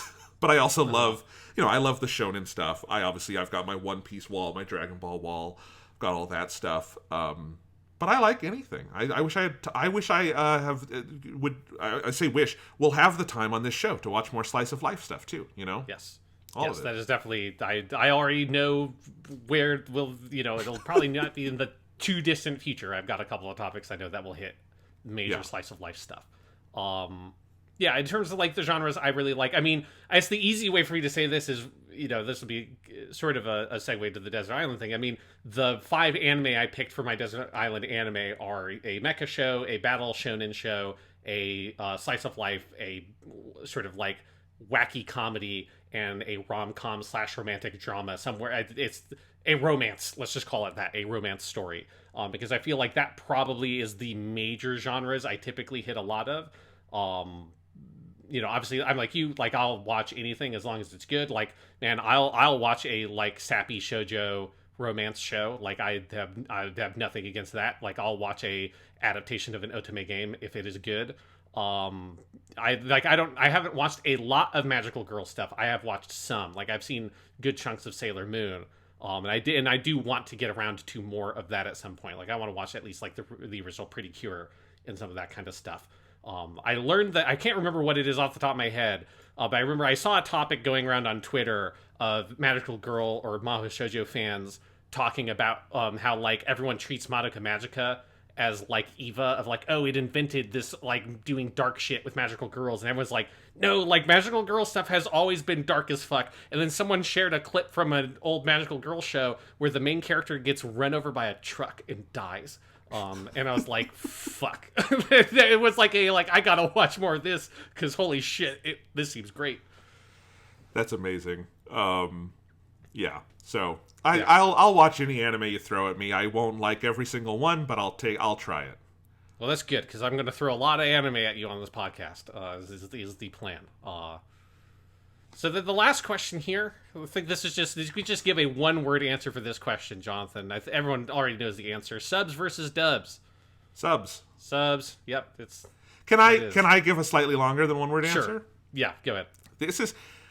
I'm going to try, every time I try to say this, I get the accusations that you're being elitist. So let me say it one more time, and I hope I don't get that accusation, and maybe Sean can have my back on this. It is not that you cannot enjoy dubs or that they inherently inferior or any of that. What I will say about this topic is that the reason why you want the original Japanese language version is because that is the thing. A dub is an alternate version. That does not mean a worse version. That does not mean you are lesser for watching that version, but it is different. I think people often assign qualitative value to the word different, and that's not the way I mean it here. What I mean is it is different because on the most basic level, the thing was written for the Japanese language and conceived around it, and there are a million, Sean gave us examples of it earlier, in like the way verbs are spread throughout a sentence. There are a million little ways that affect that. Down to then the voice actors themselves are often, it's not random who gets cast. It's a very integral part of it. Dragon Ball is one we keep talking about. Akira Toriyama handpicked Masuko Nozawa from the audition group, and this was pretty early in Dragon Ball's serialization, and he said many times that he has Masuko Nozawa's voice in mind when he writes Goku. There's a certain thing that you lose if you don't have Masuko Nozawa as Goku. Now, maybe you gain something else with a different actor, but it is different. And so, certainly, if you are approaching anime or any foreign film, for me, from an academic standpoint, I want it in the original production language because that is, one, that is the original version that has that artistic intent behind it. But also, and I think this is important to understand, is that when we say dub, you usually mean English dub. Yes. And not everyone on Earth is going to enjoy the English dub. But if it's subtitled, which is much easier to do than dubbing, everyone on Earth can enjoy the Japanese version. That is the one version that we can all agree upon and say that's the thing. And wherever you are in the world with whatever subtitling you have, we can all watch it together and talk about it. But, the people often act like there's two options. There's the original Japanese version subtitled, or there's whatever English dub Funimation made. And I'm like, that's a crazy way to view it. There is this one original version, and then there are dozens of dubs if it's a popular show, And I don't know why, if you're asking me this question, you're not asking me about the fucking German dub of Dragon Ball. Like, you know, there's... Or, like, Dragon Ball's a good example because I know, like, how hugely popular and respected the Latin America, like, Spanish language dub is that's a great for Dragon dub, Ball. yeah. And it's like, would you ever ask someone, you know, in South America to go watch the Funimation English language dub of Dragon Ball Z over either the Japanese or the Spanish language dub because the value of the English one is so tremendous that it supplants their familiarity with their own language or the authenticity of the original one? It's like, no, because that's a ridiculous position. Like, nobody's going around picking one of the random foreign dubs and holding that as the best dub of all the other foreign dubs, because it's like, that's not the purpose of the foreign language dub. The purpose of the foreign language dub is to localize it into a, like, readily consumable format for the people that of the country that it's made for that might not want to or are not able to read the subtitled version of it, usually because it's a children's show, and so they really wouldn't be able to. Right. And we on Japanimation Station will always talk about the Japanese version, not because we have some deep-seated hatred for dubs and want to kill every dub actor, which I think sometimes I get that impression from people that that's what I think. It's because we're approaching it academically, and that is the one version that I know everyone can go find and have access to. I don't know what primary language all our listeners speak. I don't know their own media viewing habits. I can't tailor the dub experience for everyone because there's a lot of dubs. But there is the one Japanese version that is the original created product. We're going to talk about that because that's the thing everyone can go see and enjoy and agree upon as the thing. Yeah, 100%. And it's a thing of, like, you know, also coming from, like, the literature world, you know, if I was able to read Chinese really well, I would want to read Romance of the Three Kingdoms just in Chinese. But that's not possible. Like, I would need to spend a lot of time learning Chinese. So it's like, I need to use the translation. But, like, ideally, I want to be able to get to as close to the unmodified version of whatever that original text is. And luckily, with something that's voiced, being able to do subtitles and having that voice acting is, like, a really effective way to get close to whatever that, like, original version and, like, what in my mind is the most authentic version, because it's where all of that process was done in line with the rest of the creative endeavor of creating the show. All this, obviously the script was written in Japanese and the actors were cast by the original people involved in the production, including the primary director, and they were directed by the director that was involved in the rest of the show. And so the rest of it is, like, that's the most authentic, the closest version.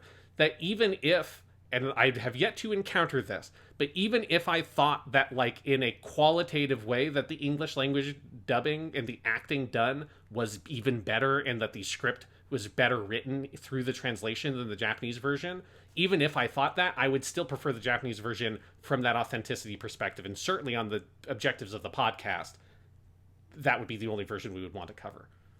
Yeah. So I hope that answers it. I hope that clarifies it. And that's the last we'll say about that. Yes. All right. All right. The last thing for today's episode, Jonathan, is we have our 5 desert island anime. Again, this is not our, like, the 5 greatest anime we've ever watched. It's designed to be a representative slice of our anime tastes and interests. So the 5 anime you would take to Desert Island. I have questions about this scenario, Sean. This because Okay. I actually have not nailed down my 5 yet because I have questions about the hypothetical scenario. Okay. I'll say right up front, I don't really care about the hypothetical scenario, but let's get your questions. Okay. On the desert island, is anime my only form of entertainment? Do I have access to manga? Do I have access to video games? No. I'm going to say no. So, only anime. Sure. Okay, that helps. That actually helps. Do I get the complete run of the anime in question, even if it's not done yet? Is this a magical island where... no, okay. No, you get whatever has been made as of the moment we are answering this question. No, you don't get to have, like, magical future episodes of some weird anime or whatever. I'm assuming that that's One Piece is maybe what you're thinking of? There were a couple. So this is not... I cannot go to the island and it exists out of time and I can see all of Jujutsu Kaisen. No. Okay. Because I don't know how you'd answer that question. Because you did, like, they could end up putting Jujutsu Kaisen Season 3 on some other studio that drops the ball really hard. Like, that's just assuming that some future anime is going to be really good. I don't even know how that would affect your answer. Like, I wouldn't go be like, I have no idea if this is going to be good or not, but I'm going to take it as one of my 5 options anyway, so this desert island is a bold thing to try to do. Okay. That all helps. I have my 5 now, and I think it's good. Okay, I will say for the purposes of my list, I did not consider anything about the practical concerns of the desert island whatsoever. I more looked at it as, here's 5 genres that I really liked, and what are my favorite of those 5 genres that I thought, like, oh, that's a good representative list that are shows that all of these I've watched multiple times, and I know I could rewatch infinitely. And I have sort of cheated on one. I haven't actually cheated on one. I more just sort of replaced one answer with one that I was like a slightly less common one, just to give me something more to talk about, other than everyone knows I would just take this. So I've made one a slightly more interesting answer when we get to it. Okay, that sounds good. I was thinking all about this, Sean. I was thinking, like, how much time during the day on the desert island do I have to spend, like, fishing and looking for supplies, and then what anime would I want to watch when I go back to the hatch from Lost at the end of a day, you know, fishing in the shallows on the island. That's really was my thought. Yeah. So I'll say, if I was considering that, the number one anime I would bring to the island would be Dr. Stone, which is the science anime where it's all about in the future civilization has been lost, and Senku, the main character, who's a boy genius scientist boy, like has to reinvent civilization from scratch using like sticks and stones. And that's what you do, because then you learn how to make like cotton candy and shit, and it would be rad. Yes. So I didn't consider that, because I like Dr. Stone, but it's not. In any other context, that would not be like one of the ones I would pick as one of my only anime I could have. Okay, then I'm good. I have my 5. Okay, how do you want to... Yeah, go ahead. How about we each individually introduce the 5, and then we have a conversation about them? Okay. Do you want me to go you first? Want to start with yours? I'll start. All right. First, my favorite anime ever made, I want to bring with me because it's my favorite, and that's Mobile Suit Gundam from 1979. Mm-hmm. Original 43 episodes. I want to be able to watch, you know, Ramba Ral get the goof's hands cut off over and over again. Very good. Dragon Ball, and I'm considering this Dragon Ball and Z together. Is that kosher, or do I have to pick I think one? That's fine. Yeah, okay. I will accept that. Yeah, because that was effectively one show that they just switched the title halfway through. But you have to also take GT. I'm fine with that. You have to have it there. That's fine. And sometimes you have to watch it, though. On the desert island, I think I could grow to like GT. I think if this was the media I had forever, I could appreciate, you know what? It's not a good show, but I do like Pan. I think I could hang on to that. Yeah, you would get to listen to Dan Dan Kokoro Hikare Teku over and over again, song. and that would be pretty good. Yeah. Yeah. I'm fine with that. That's 64 extra episodes. There you go. Of sometimes okay Dragon Ball. Yeah. That is a very charitable. I think that should be on the box for Dragon Ball GT, the complete series. It's sometimes okay Dragon Ball, says Jonathan Lack of Japanimation Station. This is an anime I have not finished, but I have not finished it in part because I love it so much that my heart hurts when I think about I will one day run out of it, and so I don't watch it that fast. And this is Shirokuma Cafe, Polar Bear Cafe. I need to have Polar Bear Cafe in my life. This is probably the show in my lifetime I have laughed hardest at watching. There's something about the wavelength that is on. There's something about the voice work by Hideki Kamiya and Nakamura Yuichi and everyone involved that just, it tickles me in my heart, and I want it all 50 episodes. My last 2 things are not TV series, but they're still anime. The collected works of Studio Ghibli, I just want to bring all those with me onto the island. Sure, I'll accept that you can do that. Yeah. That's only like 20 movies, 40 hours. That's not a very long anime if you did a crazy thing and cut a fan edit of a Ghibli movie into an anime TV show. It wouldn't be that long. Yeah. Anyway, so I want to take all my Ghibli movies. And finally, this is also a movie series. I'm going to take, because I don't have video games, I'm going to take Persona 3 the movies, numbers 1 through 4. Okay. They're so fucking phenomenal. Honestly, narratively an improvement on the game in a lot of ways. Just talking about strictly the narrative presentation. And we have done podcasts on those. I have fond memories. I would be able to enjoy, you know, some of my favorite characters, and their animated, just god tier phenomenal stuff. So those are my 5. It's very eclectic and weird. Yeah, and if people have not seen those Persona 3 movies, they are really fucking good. Like, it's that thing where it's like, they're kind of a little bit unknown, I feel like, over here, because they're not, other than Persona 3 the movie number 2 of Midsummer Night's Dream, which for a hilarious period of time was in and of itself the only movie of the 4 that was available on Netflix until eventually they lost it. They were a little bit hard to get access to. But yes, those movies are fantastic and are the best video game movie adaptations that currently exist. Yes. People always say that there are no good ones, and I say there are 4 good ones. Exactly. I think you are right, and so that is why those are the 5 anime that I would take to this desert island. Very cool. All right, so my list, the first one I'm going to take, people may be familiar with this one, it's Mobile Suit Gundam. We did a 3-year-long podcast talking about Gundam. I have watched Mobile Suit Gundam, I think, 4 times at this point, so it's like, hey, I'm sure I can rewatch it a bunch more times and still really like it. So that's my mecha show I brought to the island. My Shonen Battle show, this is one I kind of cheated with a little bit in a way, where I originally wrote Dragon Ball here, but I was like, well, if I'm going to talk about Dragon Ball with Toonami, and Jonathan's going to take Dragon Ball, so I decided I would pick my second favorite Shonen Battle thing, which is Yu Yu Hakusho. So I'm going to take Yu Yu Hakusho. One of the nice things about Yu Yu Hakusho is that it's like very streamlined. So it's like you don't have to sort of suffer through the Garlic Jr. saga. And it's just, I feel like Yu Yu Hakusho is more easily rewatchable than Dragon Ball because you just get to like go through it. And it's so good, you just want to go through it again from the beginning. I've watched that like 3 times now. Only one time in Japanese, but... I have, a couple years ago on Apple TV, they were selling the whole run of Yu Yu Hakusho in like the new HD Masters for like $1 a season.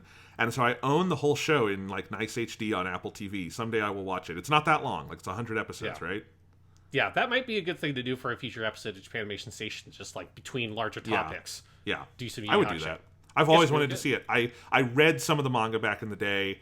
I don't remember it that well. I've always wanted to see the anime. So it has got to win the prize for fastest death of a main character. Yes. You know, like Dragon Ball Z, I think it's like 5 episodes until Goku dies. Jujutsu Kaisen is around there also, where Yuji dies before he's brought back. Yusuke dies in like 5 minutes at the beginning of Yu Yu Hakusho, and it's a wild way to start your show. Anyways, I remember reading the pilot chapter in Monthly Jump and being like, that's how this starts? Wow. Yeah, it's pretty great.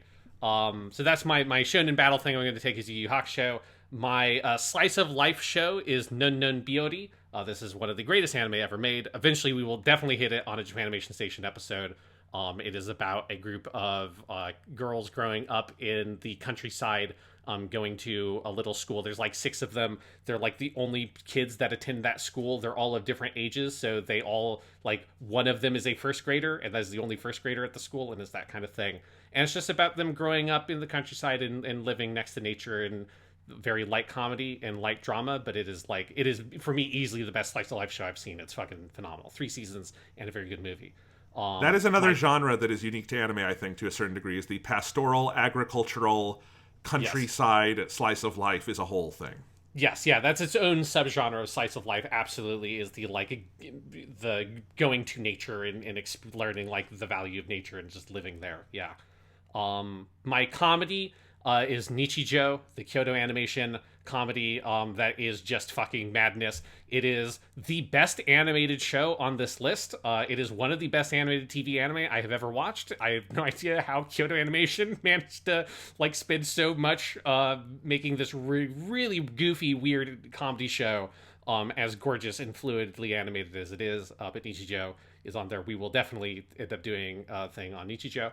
And then my 5th one, this is fun because I don't think I have ever mentioned this on a podcast because it's never come up. But I was trying to think of what is the best romance because I've watched so many because it's just such a ubiquitous genre of anime. And the best romance anime I've watched is Maison Ikkoku. Maison Ikkoku is an adaptation of a Rumiko Takahashi manga. If people don't know who that is, she is one of the greatest mangaka ever. She is Urusei Yatsura, Ranma 1/2, Inuyasha, amongst others, but like, hey, and Maison Ikkoku, which is hugely popular in Japan. You know, most mangaka get like 1, maybe 2 long-running series, like a Dr. Slump and Dragon Ball.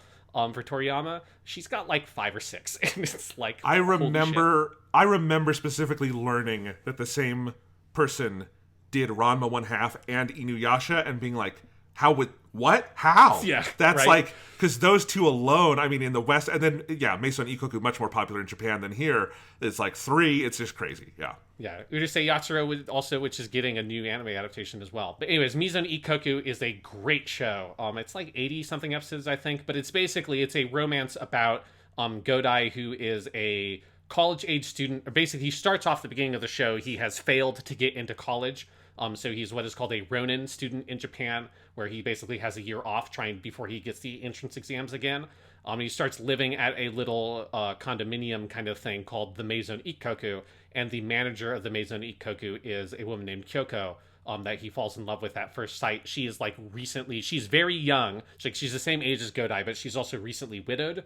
And it is a phenomenal rom-com that for me kind of opened my eyes about the potential of that genre, where I have often thought that rom-coms are heavily limited by the sort of core plot mechanic of the misunderstanding, right? That the way the plots are generally generated in a rom-com is that one of the two parties or both misunderstand, they overhear a conversation, they read something that they don't understand the reality of what it actually means, and they think that, oh, my love interest is actually dating this other person, or he did this dumb thing, or whatever that causes some conflict that feels manufactured.